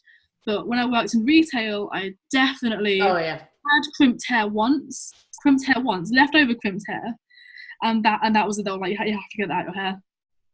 And I was like, it's just texture to my hair. Yeah, I worked for a school district, and this tiny diamond in my nose, I had to have a 15-minute closed door meeting with my boss because I forgot to take it out one time. Yeah, I wasn't allowed to have a nose ring when I had my nose stud in still. Wow. Yeah, I used to have to hide it. And I went from that, I went to a job where I worked in the banking industry. Oh, I worked in banking as well. I know how. Oh my God, they're very generous with themselves, but not with their workers. But we couldn't wear unprofessional colors, but they didn't define it. And what does that even mean? What's an unprofessional color? I'm assuming chartreuse. But there was also the double standard. If I stepped out of line with the dress code, it was a problem. But if a hot chick did, nobody cared. The kind of double standard. And then when I came to my company, one of the reasons I came was because there was somebody there who had a big turquoise streak in their hair. And I was like, okay, all right, I can live with this. But it still took me like over a year before I started putting colored streaks in my hair, because I'd gotten in trouble for doing that at the school district.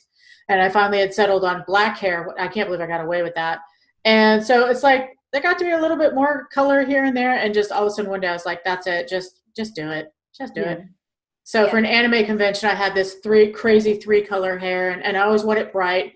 I never want what is popular because I see it all the time. So on me, I just want, well, it doesn't matter if it's popular or not. I want it to be bright, eye-burning colors because I've always wanted bright, eye-burning colors, and I could never get them to stick when I was in college. So, and my boss is one of the most conservative people in my company. But luckily, her oldest daughter dyes her hair different colors like every week. Oh, yeah, that's all it takes. Someone they know or love, and then suddenly it's all right. Yes, and because I'm known at my job for my work ethic and for my knowledge, I'm a subject matter expert. So I'm kind of that thing where you kind of infiltrate first and then bring it all out. Yeah, they need you, so they got to kind of let you slide. And they do. At my work, I do report, like my boss is a chief officer, so it's a smaller company, but I do report to the CTO. And but it's a pretty relaxed culture when it comes to that stuff. Like I have 9 tattoos on my right arm, and there's actually a couple people in my office who have like full sleeves and stuff. I still wear long sleeves just because I'm afraid of like other people's, like what they're thinking in the back of their mind, especially like older folks, and because like the next level up above me is all the like C-level officers. So like I try to like, play it a certain way for the sake of my career, but like if I wanted to, I could go in like with my tattoos showing. I could like, I probably wouldn't wear like black lipstick, but I can wear a lot of like my favorite clothes and stuff to work. They just say like, don't wear like ripped clothes, or don't wear hoodies. Right, we don't want to see your bra. Yeah, they're like, don't wear sweatpants and hoodies, like, or if you're gonna wear sneakers, make sure they're kind of like nice looking sneakers. Like that's basically it, because we don't deal with the customer. Now the sales team completely different story, but we don't deal with the customers. It's just us in the office. Like we work in tech and we work from home like a few days a week, so really I don't have to dress like office ready like that often. I've gotten, like Abigail, I've gotten negative or like sexualized comments from men before. In person, I mean, of course, online I get like sometimes. Oh yeah, oh hell yeah, like that. But in person, I've gotten comments, and it's usually from guys who are like my parent. Well, maybe not as quite as old as my parents, but maybe like men in their 50s. Like I've gotten like really like sexualized comments. One time I was in a bar and some guy shouted at me across from the bar. He shouted, "Hey Elvira," and he kept like shouting that like because I was ignoring him. and he was like, you know, really drunk, trying to like get my attention, and like, well, you know, with the whole show me your titch spiel and like all that stuff. And just, that's kind of gross. And then I did have one guy once tell me my haircut's ugly. So. Oh, well, that's a dick move. Yeah. For me, y'all, it's guys in their 20s, like early 20s, the mommy fixation. I mean, I've been felt up in a goth bar by a person who probably was kind of goth. They were drunk, and I was like, yeah, that's not an excuse. Next time your arm's getting broken, mister. But I don't get it like you guys do anymore, because I have the security of age. It is not, I can tell you for sure, it's not weight driven, because I got all that shit when I was younger. I just didn't look as extreme. But I guess thinking about now, and of course I have no pictorial evidence of it, I generally look like the goth in the bar. I was always like the goth in the Friends. I think about it now, I'm like, oh shit, I was just in denial. I was just like, whatever, you know, I'm like, oh, okay. But I've gotten a lot of that shit too. I get it online especially, but it's young. I think it's funny that you get the old guys and I get the young ones. Yeah. There's an older one in there, but no, it's like 23 years old. If there's a 23-year-old dude like 3 miles around, they're going to be like, oh, that one. And I'm like, get away. Just get away.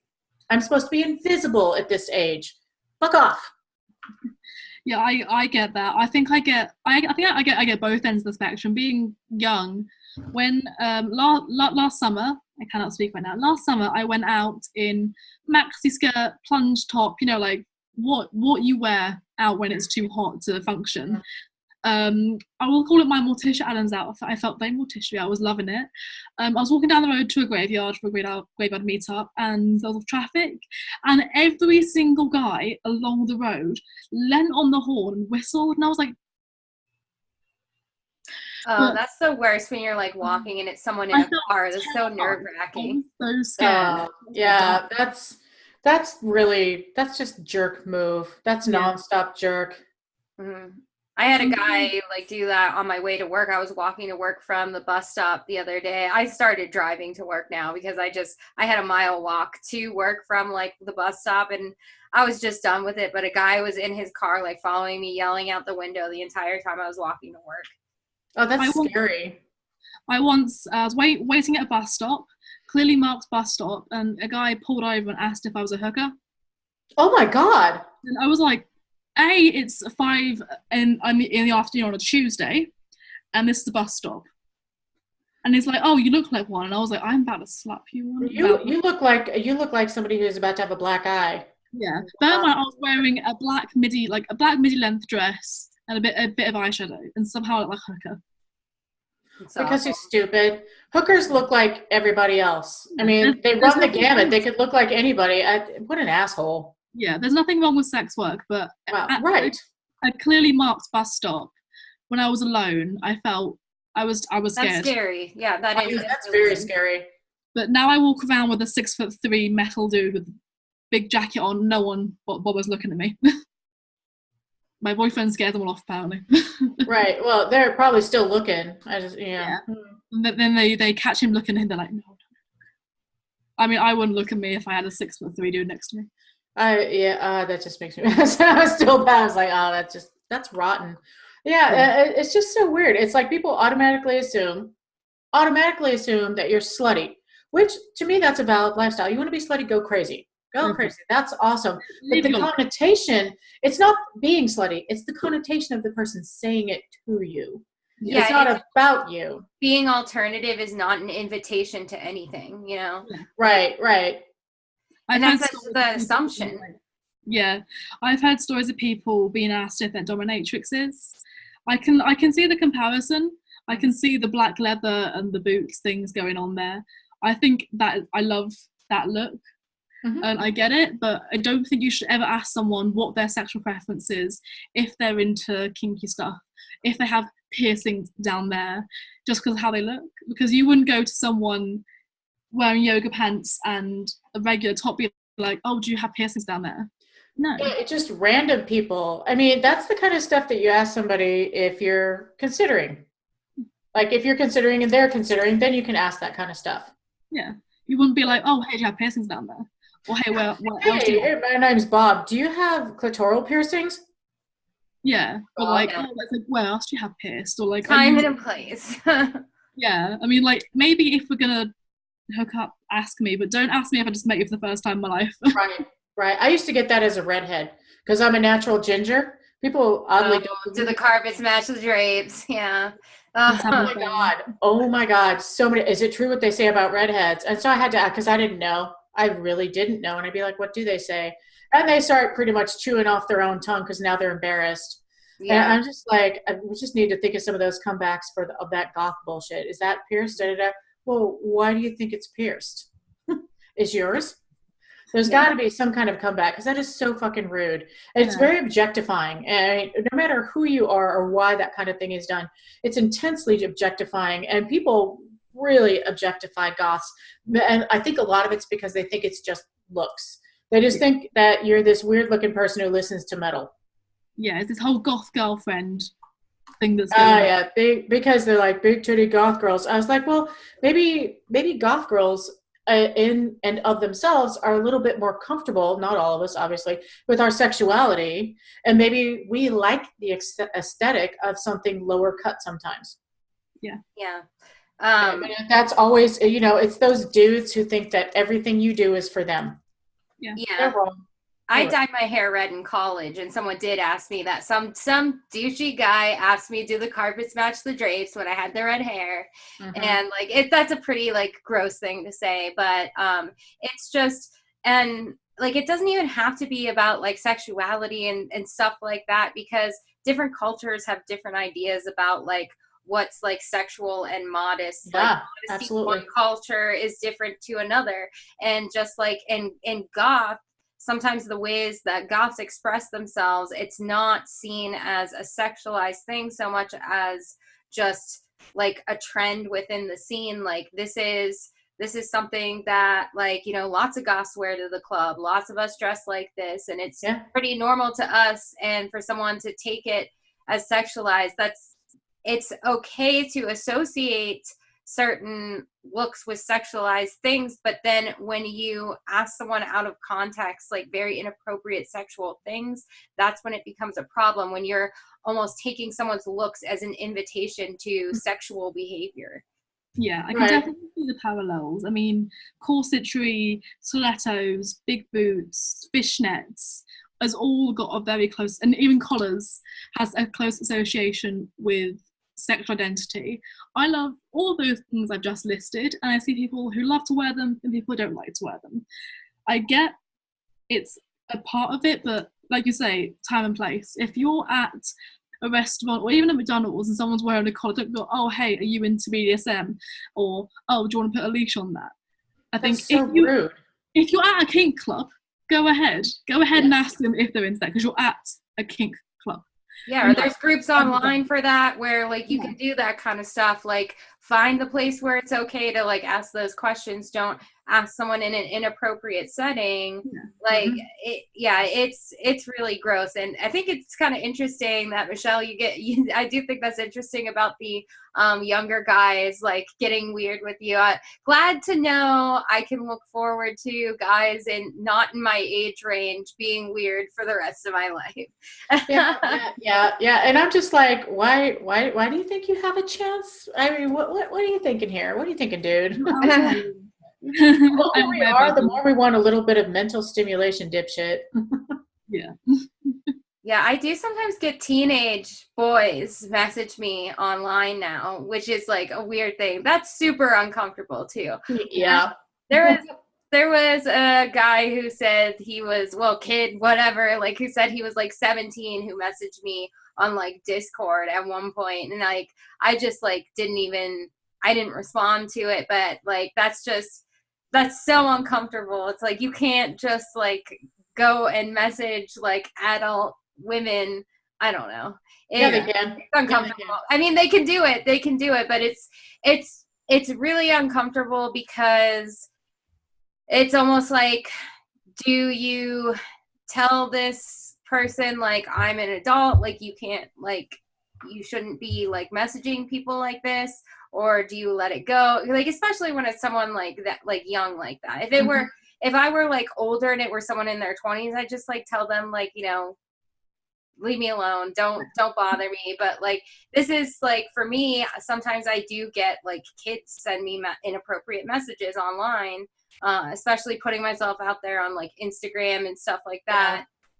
So it's like kind of, it's weird to me. I just like usually just like ignore and block, just because that is like, you know, I don't want anything to do with that, but that it's weird. Yeah, it's very uncomfortable, and it's hard to figure out how to handle it.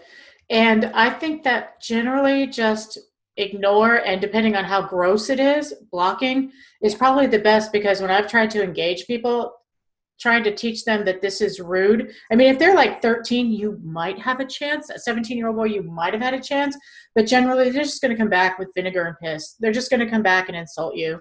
Like for me, I'm plus size. So I have somebody who's like, oh, you're so beautiful. Oh, that's great. Oh, can I motorboat your tits? And I'm like, whoa, whoa, whoa, whoa.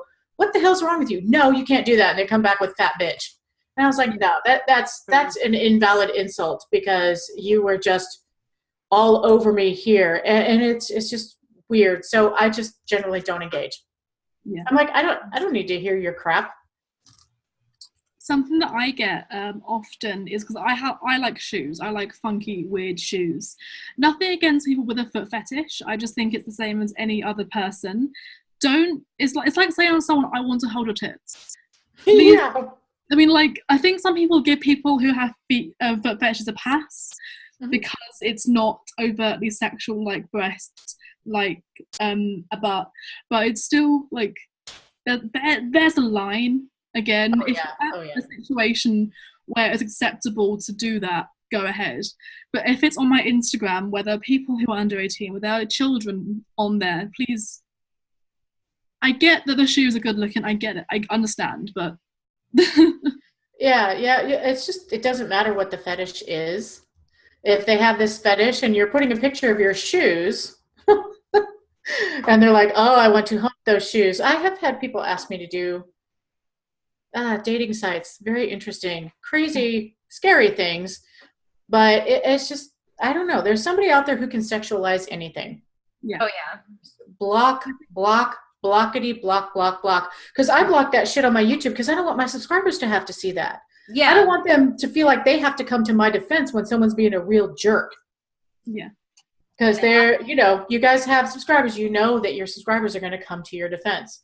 Because in YouTube, we have this weird place. We're like in the middle of this weirdness where people think that they're our friends. People start to feel friendly much more quickly. And when we have people who comment really frequently, we reciprocate, where we feel like they're more of our friends. And so, we're going to come to defense of each other, and then your YouTube channel is exploded into some kind of weirdo drama. So blockity-doo-dah-day, man. Block it. I'm safer that way. Yeah, because I will destroy someone if they're going to get in there and insult one of my subscribers. And my policy is, if the comment is negative, that's fine. If it's designed to hurt, it goes. Yeah. You can disagree with me, but if you're going to say something that's specifically designed to hurt me or a subscriber on there, that's you're out of there. I'll report you. That issue. I did a video maybe a year ago called "Stop Fetishizing Goth Girls." Yes, I watched it. Like so many people's feathers, especially guys in the comments. I've had comments from guys being like, "But I want a big titty goth girlfriend." I was like, "Ew, stop! That's disgusting." I get having a type. I have a type. I like alternative men and women, because that's my type. But I'm not going to exclusively be like, I want a goth girlfriend. If someone comes along who I'm perfectly connected with, who isn't alternative, I don't care. I love them. But I lucked out. My boyfriend is alternative. I lucked out in that respect, where I met someone I connect with who has an aesthetic choice that matches mine. But it's like, what's they call it? That where men sexualized East Asian women. Oh God! I find Yellow that fever. I worked with a guy that and it was extra creepy. You're fetishizing an entire group of people, whether it's their culture, their subculture, whatever. Same as fetishizing black women or black men. We have an over-sexualization problem there as well. Yeah, I think that's horrendous. I think it is way worse than in Goth. but it's a parallel that I can draw to our subculture that a lot of people are aware of. Well, it seems like it's kind of anybody who steps outside of the accepted mainstream norm, the Judeo-Christian Muslim norm that's set in the patriarchal lifestyle that we live. If you step outside of that, you're automatically a whore, a slut, stupid, a criminal, and possibly, I don't know, insane. Yeah. And it's just like this automatic response people have to you. So I definitely appreciate mainstream people that don't do that. But, you know, if we're going to express this in ourselves in the way we look, we have to deal with it. So I personally, if I'm having a very high anxiety day, I will not be wearing makeup. I will be wearing my like old man glasses or whatever, and I'm not going to be wearing a mesh shirt. I'm not going to do any of that stuff if I'm having a very high anxiety day, because I know I can't deal with it. Oh yeah, I have those days where I just don't want to deal with people, so I'm going to try and make myself stand out the least I possibly can, like down my look as much as possible. I'll wear like sleeves to cover my tattoos. I won't like dress in anything like super alt looking. All my clothes are pretty much like kind of dark looking and stuff, but wear something a little more neutral and like not wear makeup and maybe put on some sunglasses and just like not deal with anyone. And then I have the opposite days where I feel so bomb when I want everyone to see me in my full glory. And that often comes a lot when I listen to music. If I'm listening to a music that I'm jamming with, look at me, look at this masterpiece. Sometimes I'm like, no one, I don't exist, you can't see me. But like Kelly says, most of my clothes are alternative. Even my work clothes, I have Victorian brocade trousers that are pretty much very gothic that I could wear to a club feasibly. That I found secondhand somewhere, but all my clothing is alternative. Even in a black t-shirt and jeans, they're still got rips in them. It's still like a big hoodie or something. So it's I maintain like plain stuff, I guess. Yeah. Because I buy a large, people are like, oh, thrifting DIY. I was like, well, I don't get to find stuff in thrift stores, so I thrift on eBay. A large part of my clothing is used, and I don't tend to cut it up because sometimes I get a little crazy with the cutting. And I can't have the side of my shirt held together with pins or stuff. But there's most of my whatever band shirts or cutesy shirts, I've done something to them, so they are alternative. But then I have my black jeans that I wear, and I actually cut them off and would fray on purpose. They're kind of frayed up and messed up. So it's kind of that edge, but I feel like my wardrobe is lighter alternative, and I still have, as they're starting to fall apart because they're getting old, they're getting replaced with more alternative looking stuff, just like decorated black shirts, I guess. Yeah, I started to phase when I got into goth. I still have clothes that I have from pre-goth, but I started to phase my stuff that I wasn't wearing out. I wasn't wearing my t-shirts, so I phased them out. They went to charity shops, they got recycled. Something I wish I'd have kept is a few of my not alternative stuff, just for those days where I'm like, don't mess. Right. Yeah. So it's funny, the idea I think is created through social media that you have to be goth, you have to go hard all the time, man. You got to be at this level all the time. I'm like, well, where the fuck do you go when you get fancy after that? I think that is one of the more damaging things, because we all have days where we just can barely handle getting out of bed and getting to work if we have to. And so people staring at you or shouting stuff at you or sexualizing you, depending on what you're wearing, is just no. Because sometimes I have to maintain exactly how I'm standing because I work in the tech world. So if something has to be, I don't want to see any boob crack at work ever. Because there's nothing like your boss coming and standing over your cube and you realize that they can see right down to your stomach. And you're just sitting there trying to act like you don't know. Yeah. Yeah, that's uncomfortable. But some of my more gothic looking stuff, so I kind of, even though it'll have the tears and it'll have stuff, because I put studs on like everything that doesn't move, but even though it looks like that, it'll still be the more conservative version of it, if that makes sense. Like I have some that have like little cuts up here and some little random looking studs, but there are no cuts in the sides. It hasn't been cut off on the bottom, so I don't have to worry about those things at work. Yeah, I think the roundup of my goth work style would be, if you've seen Gothic Rock Goddess, I think it is. She does a Yes. Mm-hmm. yeah, she does a work. That is what I wear to Yeah, work. hers is the most practical I've ever seen. Yeah, It's that is what I look like at work. Just blazer, thrifted t-shirt, go sort of thing. Yeah, if I had to be more professional at work, which I don't, because we're pretty much fully casual. We can wear flip-flops to work. I can wear capri pants to work. But if I had to be more professional, I would probably go more for black tailored suits with romantic blouses. Yeah, I just don't have time for that whole. Right, I don't have to, so I'm not doing it. Yeah, I don't have time to do the whole corp goth fancy pencil skirt, little hat fascinator. I call it Dita Von Teese goth. Because I think Dita Von Teese is a beautiful woman. I just don't have the time to look like that. I'm just like trousers, t-shirt, go. And that's not comfortable, and it's also expensive to dress kind of business formal stuff all the time.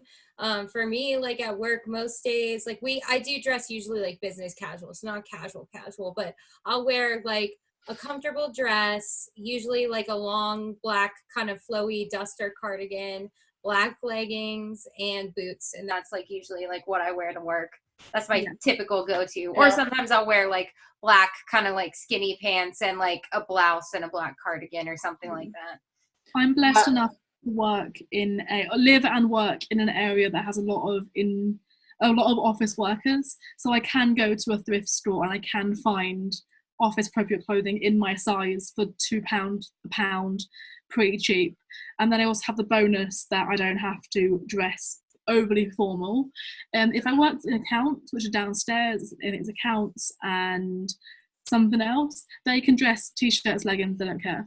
Where I work upstairs, even though I'm on the phone in sales, people often come into the office for sales meetings. So we have to look some form of professional. I still wear tank tops, I still wear just regular t-shirts, but I just have to look like I'm more fancy, which is why I wear necklaces. Necklaces somehow turn a t-shirt into a work top. Yes, they do. I don't know how that works, but like instantaneous necklace, boom, office. Yeah, I wear glam makeup at work. So I usually have my hair up in barrettes and it's fuzzy all the time. It's like pretty much teased up at work.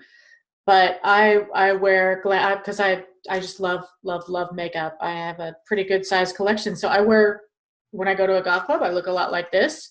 When I go to work, I will look more, I call it more glam because I don't wear black lipstick to work. That's maintenance again. I don't want to have that kind of maintenance at work. No way, man. I'm like a one and done. I go to work and I was like, look, my lipstick wore off. Who cares? So I will do glam eyes. And that for me, it helps me kind of have a little zen before I get ready. Yeah. But I stress out a little bit about my goth makeup because it's so bold. I want it to match. Yeah. And my eyebrows never match. I don't care. I've learned. Mine. I don't know how I used to do it. I used to do full goth makeup every day for college. I get up at 6 a.m. to do full. College didn't start till 9. To do the full goth makeup. I wore corsets. I wore boots. Now I get up at 7:30. I'm like, eyebrows, go. It's a difference in the working world from college. I worked much harder at looking, high school I was really bad. It would take me forever to get out of the house. But I looked much nicer on a daily basis going to class when I was in college than I did at many of my jobs. Yeah, I don't wear makeup like to work most days because I don't want to have to get up a half hour earlier to do makeup. So I'll just and because I work from home a couple days a week, so it's like I'll let my skin breathe like maybe like 3 days a week while I'm in the office and like not have to worry about like, oh, I need to tone down my makeup to look conservative, and then I'll wear makeup like on my days off or if I'm working from home, unless I have nothing to do. Like if I'm working from home all day, I have nowhere to be, why bother? I am a pajama slug when I'm working from home and I have nowhere to go. And if I have somewhere to go, I'll like do it in phases because I'm going to sleep as long as I possibly can. So I might wash my face is washed and all that kind of stuff, and then I'll like do my hair if I have to go somewhere at lunchtime. If I'm going somewhere afterwards, then after like at lunchtime I'll do my hair and then I'll just get ready after work, depending on how early I have to go somewhere. But like on a Friday, I worked at home. I was done working at 5 o'clock and I didn't have to go. Well, I had an interview, so I had to get ready more quickly. but I wasn't going out until 9. I didn't leave the house until 9 to go out. So, you know, I'm going to sit around like a pajama wastrel on the couch pretty much if I'm working at home. I mean, who cares? I'm at home. Yeah. I'm at home. I'm sitting there much in, well, lounging clothes, not pajamas, but, you know, whatever. Even when it comes to my recent YouTube videos, I haven't worn a full face of makeup in them for a very long time. Partly because I'm just too lazy. Partly because I feel comfortable but I don't have to, which is an awesome thing, I think, for A, being online, not wearing makeup, B, Right. being off online, not wearing makeup, or a full face. I do wear makeup, I have eyebrows. Often it just my work makeup. I get home at 5 and I'm like, oh, the light's still good, I'll film. Luckily, I say that, it's approaching winter, the light is not going to be good when I get home. Right. But I found myself being much more lazy, but opposed when I was in college, I'd get home at say 12 or 3 after a class, and I would sit down in my full face and just film 3 videos in a row to get out of the way. I'm too, wow. I don't do videos like that. I've done like twice ever. I videoed 2 things in one day. Yeah, But my videos are deceptively take a lot longer than you think they do. Yeah, I used to release 3 videos a week. Monday, Wednesday, I think, and Saturday. I think that's right. I can't remember my own schedule. But I did Vlogmas last year, and that was the worst thing I could ever done because I was just constantly had to film like 10 videos each sitting, and then edit. And I was like, I'm done. I want out on this. And having to plan ahead for not only going to college, running markets, doing YouTube. I was like, please help me. Oh, that's nuts. Yeah, I don't schedule because I found when I schedule, it starts to feel like a real job. Yeah. And my job, I work, it's gotten a little bit better, but for the last year, up until like a month ago, I was working anywhere from 60 to 90 hours a week. I don't need something that feels like another job. So I don't have an upload schedule. You're just at my random little, whenever it gets done, it gets done. And that really helps because I have a video that I spent 7 hours editing and lost all of the editing. And then I was using Movie Maker, which I keep it kind of low tech intentionally, looking low tech kind of intentionally. But Movie Maker no longer works on my laptop at all after a Windows update. Installing it doesn't help. I can't fix it. So now I'm using Cyberlink. Now I'm using an actual video editor, and I've realized that I am the person that will cut 1/100th of a second to get something perfect if I can. Oh yeah, I'll do that. I have cuts with people moving that I've got it where you can't even tell there's an edit in there. And so it's taking forever. So I'm 10 hours into editing this video, and I've got probably another 10 hours to edit it. And so I have to find the time to sit in this uncomfortable ass chair I'm in right now, a foot away from the wall, and do the rest of that editing, which that is the rest of my weekend. I need to edit. I've got a music video coming out tomorrow, but I need to edit the other 2 music videos I filmed on my A to Z of Goth. But my boyfriend was nice enough to lend me his Mac, so I went from having Movie Maker on my PC to using Mac. And I first looked at it and I was like, what is this? How do you use this? Right. It's daunting. That tiny little second of a stutter. But your video overall, your video is going to look better and your sound is going to be better because all of the compression tools on the better video, and I resisted partially because on my old laptop, I couldn't get it to work. I couldn't get the video to pull in.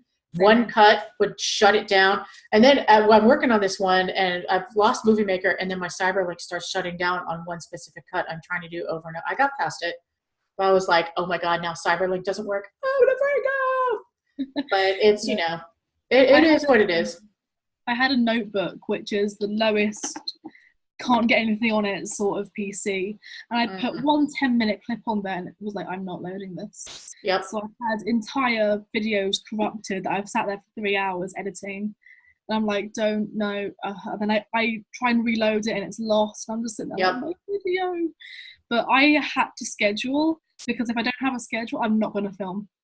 I'm not going to do it. Well, sometimes I only film when I feel like it. So I have had 5, and it was weird. The one time I had 5 weeks in between filming, the longest time, or 7 weeks or something, was when my channel exploded. And it was on the 80s Goth Does 80s Makeup, which I would love. That's how I found your channel. And I killed that channel. It killed the channel. It was monetizing, and I live in terror because I'd love to redo that video. It was funny for me to go back and watch. I was like, I don't light this shit on fire, because that's kind of how it was anyway. But I don't want to do that because I'm worried that the makeup video will kill my channel. I have 24 black eyeshadows, y'all. I was collecting to do a comparison, like a full comparison of all these different brands. And I'm terrified to actually film it and do it, because what if the makeup video causes the same kind of viral behavior as before? And and it kills my channel and winds up being hidden. Because the black hole of YouTube, if you guys have heard of that, that's where the Skullgirdle channel went. Nobody was getting notifications. It wasn't coming up in the recommendation. There are people who thought I was on break for 5 months. Yeah. And so I'm never going to monetize this channel. Yeah. Yeah, that happened to another YouTuber. I think her name was Swoop or Spanky Oh, Valentine. oh no, they deleted hers. Yeah, yeah. Her whole thing, yeah, she had 600,000 subscribers and they deleted her whole channel. And her videos were really well done, really well produced. Her new channel is amazing. I love watching her. Yeah, that's what I saw was her new channel. But for my aims, I want my videos to look, and y'all know it's deceptive, but I want people to think, oh, I could do that. Yeah. Yeah, that's what I try to do. I mean, my editing is very low rent. I do just shove something in there and make it work. I cut out my stutter because I think it can be distracting to leave it in sometimes. Mm-hmm. But yeah, I just edit randomly. Sometimes I do a 10-minute edit, flash edit, get it out. And then some minutes I spend hours sitting there editing. I think my longest edit I've had so far is 20 hours. Wow, no. And the interviews I'm doing are harder because people are moving. And so I'm trying to take away the O's and the ums and the that kind of stuff so that they're more smooth. And I'm only trying to get them down to 45 minutes, y'all. And it's torture, but I will do it like second by second. So it takes me about an hour a minute at this point for video editing. And when you're trying to take away, well, on average, I got lucky and I had a big long piece on the last one, but when you're trying, minute removed, an hour per minute removed from the video. Sorry, should have said that. And I got to figure out something else because I can't be having like 30 hours of editing per video. Yeah, my fashion videos to edit are my fashion videos. I just literally space them out, cut them up, rearrange them, music and go. I have some that have no editing whatsoever. All the 4 vlogs I did at Vegete and the 16 at Rant, there's no editing. They're recorded and posted. I'm glad I'm taking 2 weeks to edit this video because this is great though. I'm loving this. Is going to be like a long discussion, and I know we definitely do have a lot of mutual subscribers. So I think I'm hoping that our viewers will get a kick out of this video. My Posers, Elitists, and Goth video took me 40 hours to make, and it's like a 30-minute video. It looked like it took that long. Yeah, but that's what actually got you like 1,000 subscribers. Isn't that the one? Yeah, I feel like that one got me a lot. The God Does Not Kill Star video got me a lot. Actually, I had like very little subscribers when I posted that, and I was hoping that would not be my channel's legacy because like, while I stand behind like my ideas about like brands and stuff in the subculture, like it just like was really inconvenient timing on Goth YouTubing, or like when I posted that. It was. I think the other one you did, the highly edited one, and I think probably your legacy is going to wind up being your videos about music. Honestly, I think that's where people love that controversial opinion. People love that controversy. They love fucking drama. I love drama that's not about me. It's fun when it's not about me, but they love that drama. But I think overall you had that like bump right there. But I think the one that was more highly with the wide brim hat and then the posers, elitist. Posers versus elitist. People are going to come back to that over and over. Goth is not Killstar. They're not, and it's already been perverted. You realize that people are using that as their daily look now.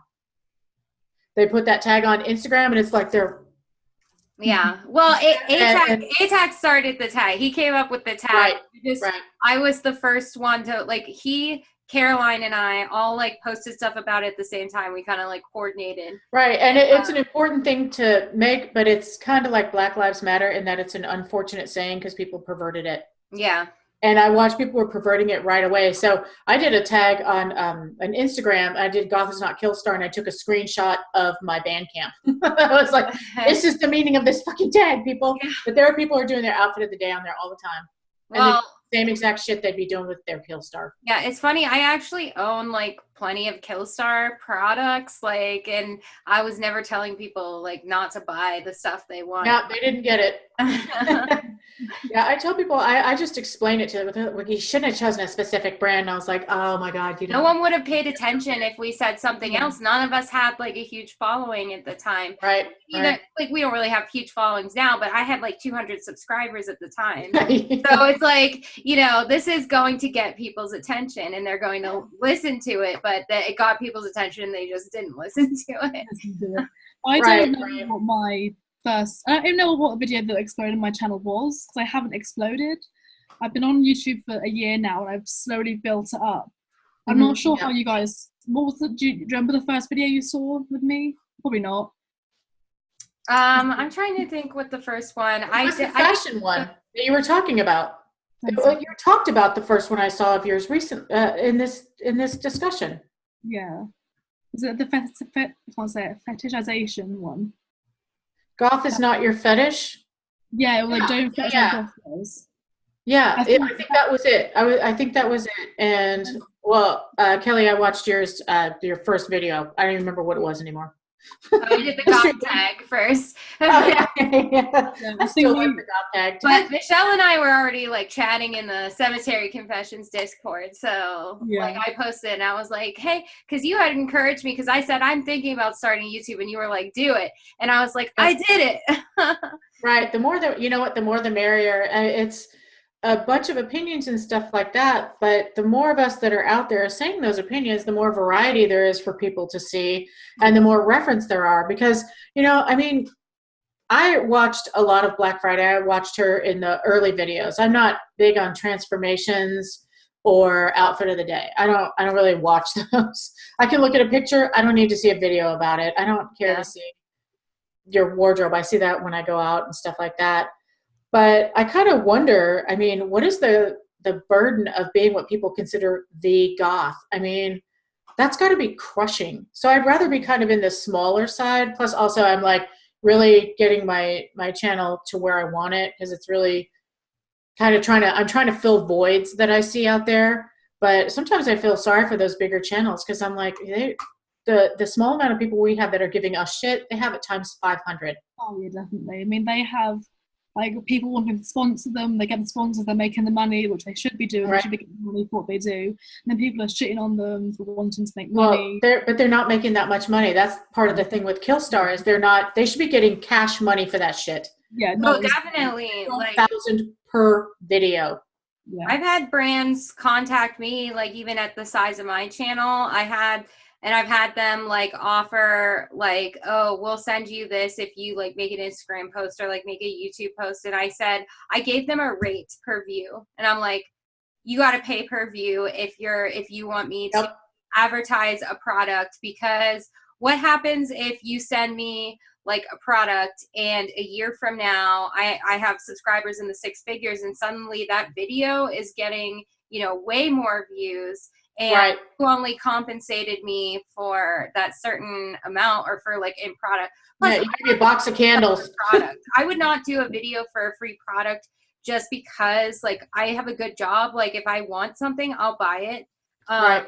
And it would have to be like a good sponsor for a lot of money. Like if a reputable like VPN or software or something wanted to sponsor one of my videos, I'd probably do it if it's a product that I believe in, but it would have to be like an actual paid sponsorship. Yeah, I thought about that because I was like, okay, I don't really see me getting any sponsors. I didn't on my 10,000, my 9,300 subscribers, no sponsorships. No clothing company is going to approach me. I get that my personality is not something that advertisers want, because what if I accidentally tell the truth about their piece of shit garment, So, but it's not that I would never do a sponsor. I have no problem with people making money on their channel. I have no problem with you making a living on your YouTube channel. But I think in some cases that you have a responsibility. First of all, say it's sponsored. Just say it. Just say it's freaking sponsored. I see people do that all the time. I've watched Shane Dawson video, or I think Shane Dawson, and they're just like, here's our sponsorship. It's going to be the first 5 minutes, and they talk about the thing, and then you get into the video. They're very, very honest about that being a sponsorship. I want to see that. I want to see people in the goth subculture actually get paid instead of being taken ridiculous advantage of. It just makes me really angry. And for me, would I take a sponsorship? If it was something that I really believed in, I probably would. I have done what would equate to advertisements for other channels, for little goth shops, for obviously for bands, I do that kind of stuff all the time. And they don't send, this is the one thing I've ever gotten from a band, and it was after I did the review. You can't see it. It's Sticks and Stones by Sounds Like Winter. And they just insisted on sending me this album. I got this badge from Neon Zegan. I have two. They sent me two. Yeah, they sent me one as well. I actually really love their music. Yeah, well, you know what happens is because I talk about so many bands, and then sometimes after I talk about them, I go back and buy more merchandise because I might want to do a giveaway or something like that. What happens is that they throw extra shit in the box. So like with October Burns Black, because I talked about them a lot, and I was really excited to get to see them live. But I ordered like 5 stickers. I got 10. I ordered 1 car window sticker. I got 5. I got an extra CD to give away, which I did. And I was like, wow, man, I ordered like a shirt and some badges and a CD. And I have this box crammed with all these stickers and stuff like that. So that's where I find that I get extra stuff. But it's all like really small stuff. And it's actually, it's gifts or promotional. It's given to me to give away, if that makes sense. In the 2 videos I've done where I promoted stuff, I even sent stuff to review. It's been stuff that I really like, have thought about guessing for a while. My first one was I got sent a box of Wiccan stuff, which was back when I was still talking about Wicca on my channel. Not so much anymore because I focused on other things. But as a broke college student who could not afford anything Wicca except for maybe books secondhand. Yep, no, that stuff is expensive. The dream thing I could get. And then the next thing I got sent was some art prints that I've been looking at to do a DIY with in the first place. So it worked out win-win for me. I got to support a small artist, and I got to make a video that I could use them in with DIYs. Yeah, that's cool. See, that's the kind of stuff that I would probably be okay with. I just have never received anything that wasn't music oriented and involved with me giving it away, except for this. I mean, this is fan art. That's different. I don't count that because that's just meant for me. Although, you know, I'm going to display it. This is also fan art. But this is just a gift that sounds like Winter sent because they're super excited about my album review. Yeah. I thought that was really nice. Yeah, I've never had like issues with like people taking sponsorships or anything like that. So yeah, if anyone has ever thought that because I'm the Goth is not Killstar girl, that is incorrect. But yeah, it is sad when that's like the face of like Goth. But I feel like it's gotten that way. It's seeped its way into all communities.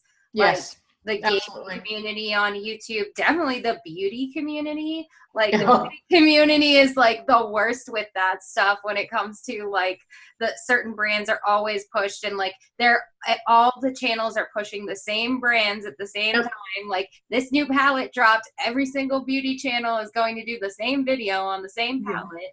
Right. But you know what? That's how you can tell that you've got a bunch of goth channels that are doing sponsored videos. Just go look up the word goth and see what videos come up.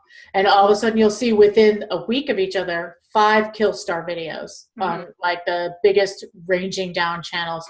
You'll see it with Black Moon Cosmetics does it too. Yeah. I forget there's a couple out there, and you can see they're all Wish has done it. And there's one more, I just can't think of what it is, but I'm just like, really?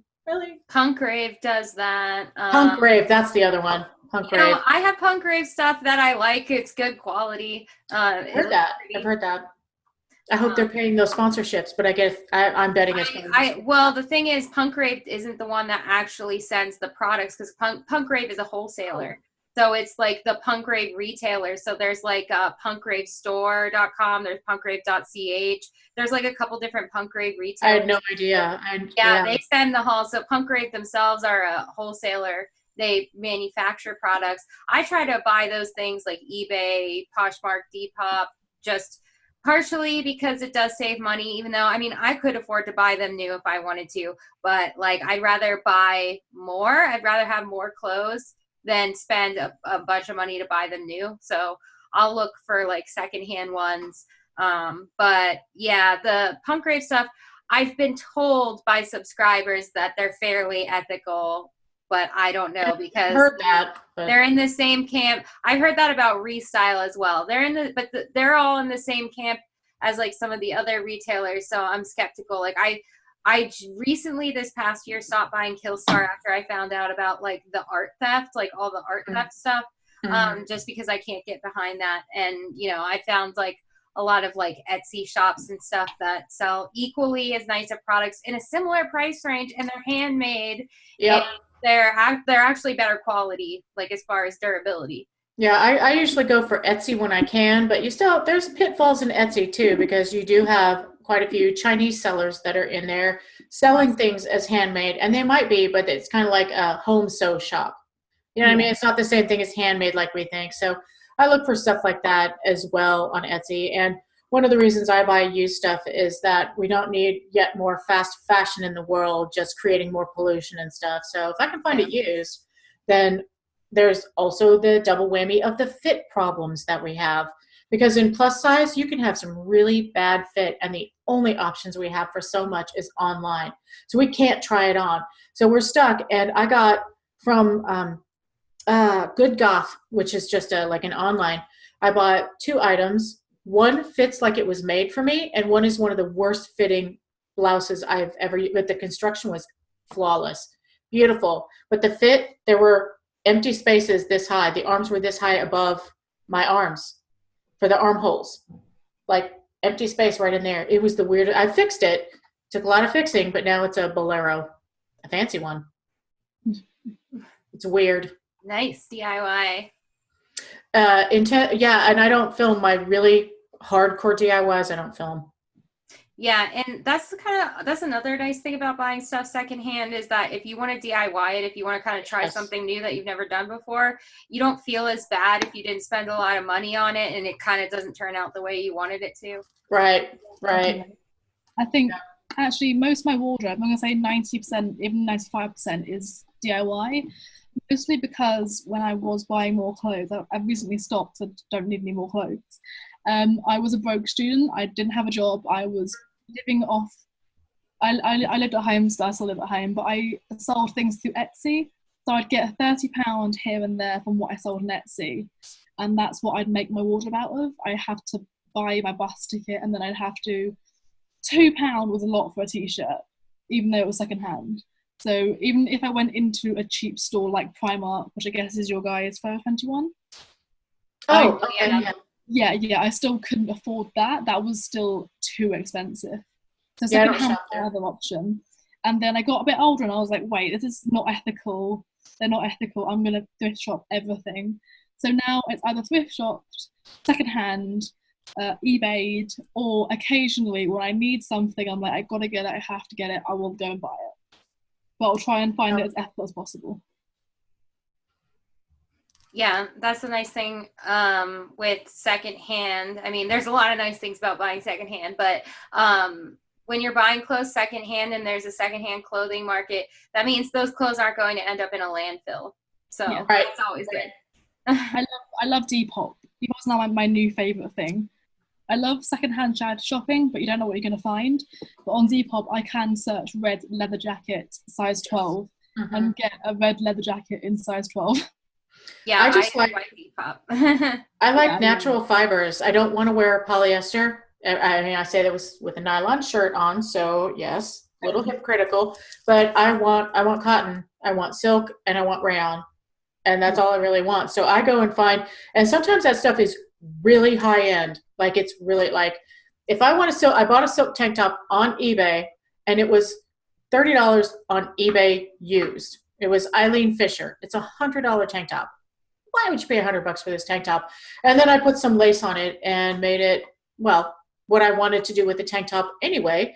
And I wanted a silk tank top. So I can't see me going into like Neiman Marcus and spending $100 on a tank top that I'm then going to come home and painstakingly sew some kind of weird trim on it or Yeah. possibly glue stuff to it.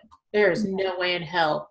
I bought a faux, it was faux leather in my defense. It was a faux leather jacket, £10 Depop, because I wanted to spike it out. I'd seen a photo a couple of years back of a Goth model who, of the lapels, the whole inside of it was spiked out. Oh, I love that. I wanted that, but I wasn't going to Primark, which is, and paying £25 in Primark for a brand new one, where I could get a £10 one, second hand, that was much higher quality, lasts longer. Right. Well, and then when you use a vinyl jacket, it's easier to pierce. Yeah. So if you're going to do a lot of that, that actually makes sense. Plus, you're also giving that petroleum-based product a second life. Yeah, I've had leather jackets I got in Camden. Shout out to the Camden £10 leather jacket store. But they always smell weird to me. Like secondhand leather always smells weird. Musty and weird. Like it's got half the leather smells gone. Yeah, sometimes they'll be so smoky from so much cigarette smoke, like it absorbs so much you can't get it out. Yeah. Mine was really. It was a proper 80s. It had the shoulder pads for the 80s, but it just stank, and I was like, I can't do this. I don't think you can wash leather. You can take it to the cleaners and spend $30 or $40 to get it clean. I wasn't doing that. Very expensive. Yeah, it defeats the purpose of like thrifting a cheap jacket. It does. Yeah, I've got a winter coat. It's 100% wool. Thrifted it at £6. Cost £40 to dry clean that thing. Yep. It needs it. It's desperate for a dry clean, but am I doing it now? Yeah. Dry cleaner, sponsor me, please. Thank you. So I would like to real quick circle back to kind of like the topic of generations, because there are a couple of points. I think there's a lot of points that I think we hit naturally, like through conversation, but how do you both feel about like these generational titles that we have in Goth, like Baby Bat and Elder Goth? So I'll start with Abigail. I think age-wise, being 18, I would be labelled as a baby bat if you just saw my age. But I find with a lot of Goths, they regard me as knowing a lot more than a baby bat would. Maybe not Elder Goth level, but still knowing to a certain point something more. If that makes sense. So I think it's stupid. I think it's there sometimes because some people like to have the I'm an Elder Goth title. People like titles. It's why we have princes, it's why we have queens, and I get it. I think it can be reassuring for some people to be, I'm an Elder Goth, or I'm a baby bat. And as someone who was younger in Goth, I was like, yes, I'm a baby bat, please help me. But also, I think some people can use Elder Goth or baby bat as derogatory terms, depending on how it's used in context. But I've never been called baby bat derogatory. I've never actually been called one, as far as I know, to my face. I'm not sure about people talk about me in conversation, but to my face, it's never been called one. Yeah, Michelle, how about you? What are your thoughts on Baby Bat and Elder Goth as labels? As labels, I find them useless and more harmful than good. To me, the word elder would be like the elder of a tribe. That's like the leader of a tribe, the person who's like 100 years old that you go into the tent and there's all sorts of spiritual stuff happening. And I'm not that. I'm not that. I'm just kind of old. So it doesn't make sense to me. I hate being called an Elder Goth so much. I hate it so much. I'm not real fan of Granny Goth either, but that's better than Elder Goth. And it's just it's like this, it supports the idea of worship and the idea of like a serfdom to me. Because there's Elder Goths and they're up here and they know all this shit. And we know that some people that are called Elder Goths don't really know their shit as much as you think they do. They've been listening to the same 5 albums for 50 years. And then there's it's baby bats and they're like the serfs. There's like a bunch of them and they get no help. I don't know. It's just something about the connotation there that just doesn't work for me. I don't think inexperienced. I get it. Newbie. The word newbie is just fine. Yeah, because newbie wears off before baby bat. Yeah, newbie just means you're new, and it doesn't have an age connotation because some people are just entering into the subculture at like 40 years old. Yeah. And then they have to be called a baby bat, and that kind of grates on you when you're older because you have so much life experience. But also, you shouldn't be called an elder because some people just call you elder goth when you're old. So it's, first of all, people don't fully agree on it, and second of all, I just find it kind of damaging because it's yet another way to pigeonhole ourselves within something that we're already pigeonholed by the rest of society. Right. And I do agree. I think it's a false hierarchy. I think it's kind of like just assigning false titles. And for me, I'm like in a weird place where within the goth subculture wouldn't fit what either the ideas of either of those two things are. I'm not a baby bat. Like I've been, listening to the music and been around for like, over 10 years, but I'm like I'm younger-ish. I'm still in my 20s. I haven't been like going to the club since like the 90s or the 80s or anything like that. So like to me, I'm not as affected by these things. I think they're kind of ridiculous. I think it's silly. But I don't know. Well, there's no word for where I'm at. Am I in bat-olescence? Like, where am I? They can call it a pumpkin or something. Like, right. Well, the idea of baby bat is kind of almost like you need to assign your baby bat to your elder goth so then they can have some kind of pederastic relationship or something, and that's weird. I mean, yes, as an older person who's been around for a while, I will share some of what it was like back then. People love those old stories. They love that shit from the 80s of just dumbass stuff you did. But, it's not like I have access to more information. It's not like I'm learning the mysteries here. And I'm going to teach you the mysteries. You have the same access. Secrets. It's a secret. Both of you have the same access to information that I have. I have no more and no less. You can get to the same books, the same websites, the same music. Yeah. Yeah, absolutely. So we have discussed a lot of generational problems in goth, but how have other generations in goth made a positive impact on you or influenced you in a positive way? So I'll start with Michelle. Let's see. How have I been impacted in a positive way? Well, younger people have more energy to go to shows and clubs. So when goth gets popular again, even though it's being done a different way than I would do it, it makes those things available for me again. And because of some of it being available again, some of the older stuff that I didn't get to see when I was younger is now also available again. So I think that is a popularity, like with the mainstream popularity of goth, which I know we grade against, but that's kind of how we attract the younger people. And then we are seeing mixing of music genre. And most specifically, and I've said this like 25 times recently, post-punk is infiltrating all of it. Those post-punk guitars they're making the rounds. It's all post-punk and dark wave mixed with every other thing, and I fucking love that. I love it. I think it's great. I love that pushing the one sound into the other, and I love that it's internal genre mixing. To me, it's internal genre. You're mixing post-punk and dark wave, but it's been goth. I mean, dark wave that is actually goth, but it's all goth and it's staying within goth, and yet it causes musical innovation. And I think some of that is due to the younger generation coming in, and I love it. I think it's great. And I think that sometimes young people will spur us because you come in and you're learning this knowledge and you've already learned all this shit about Bauhaus, right?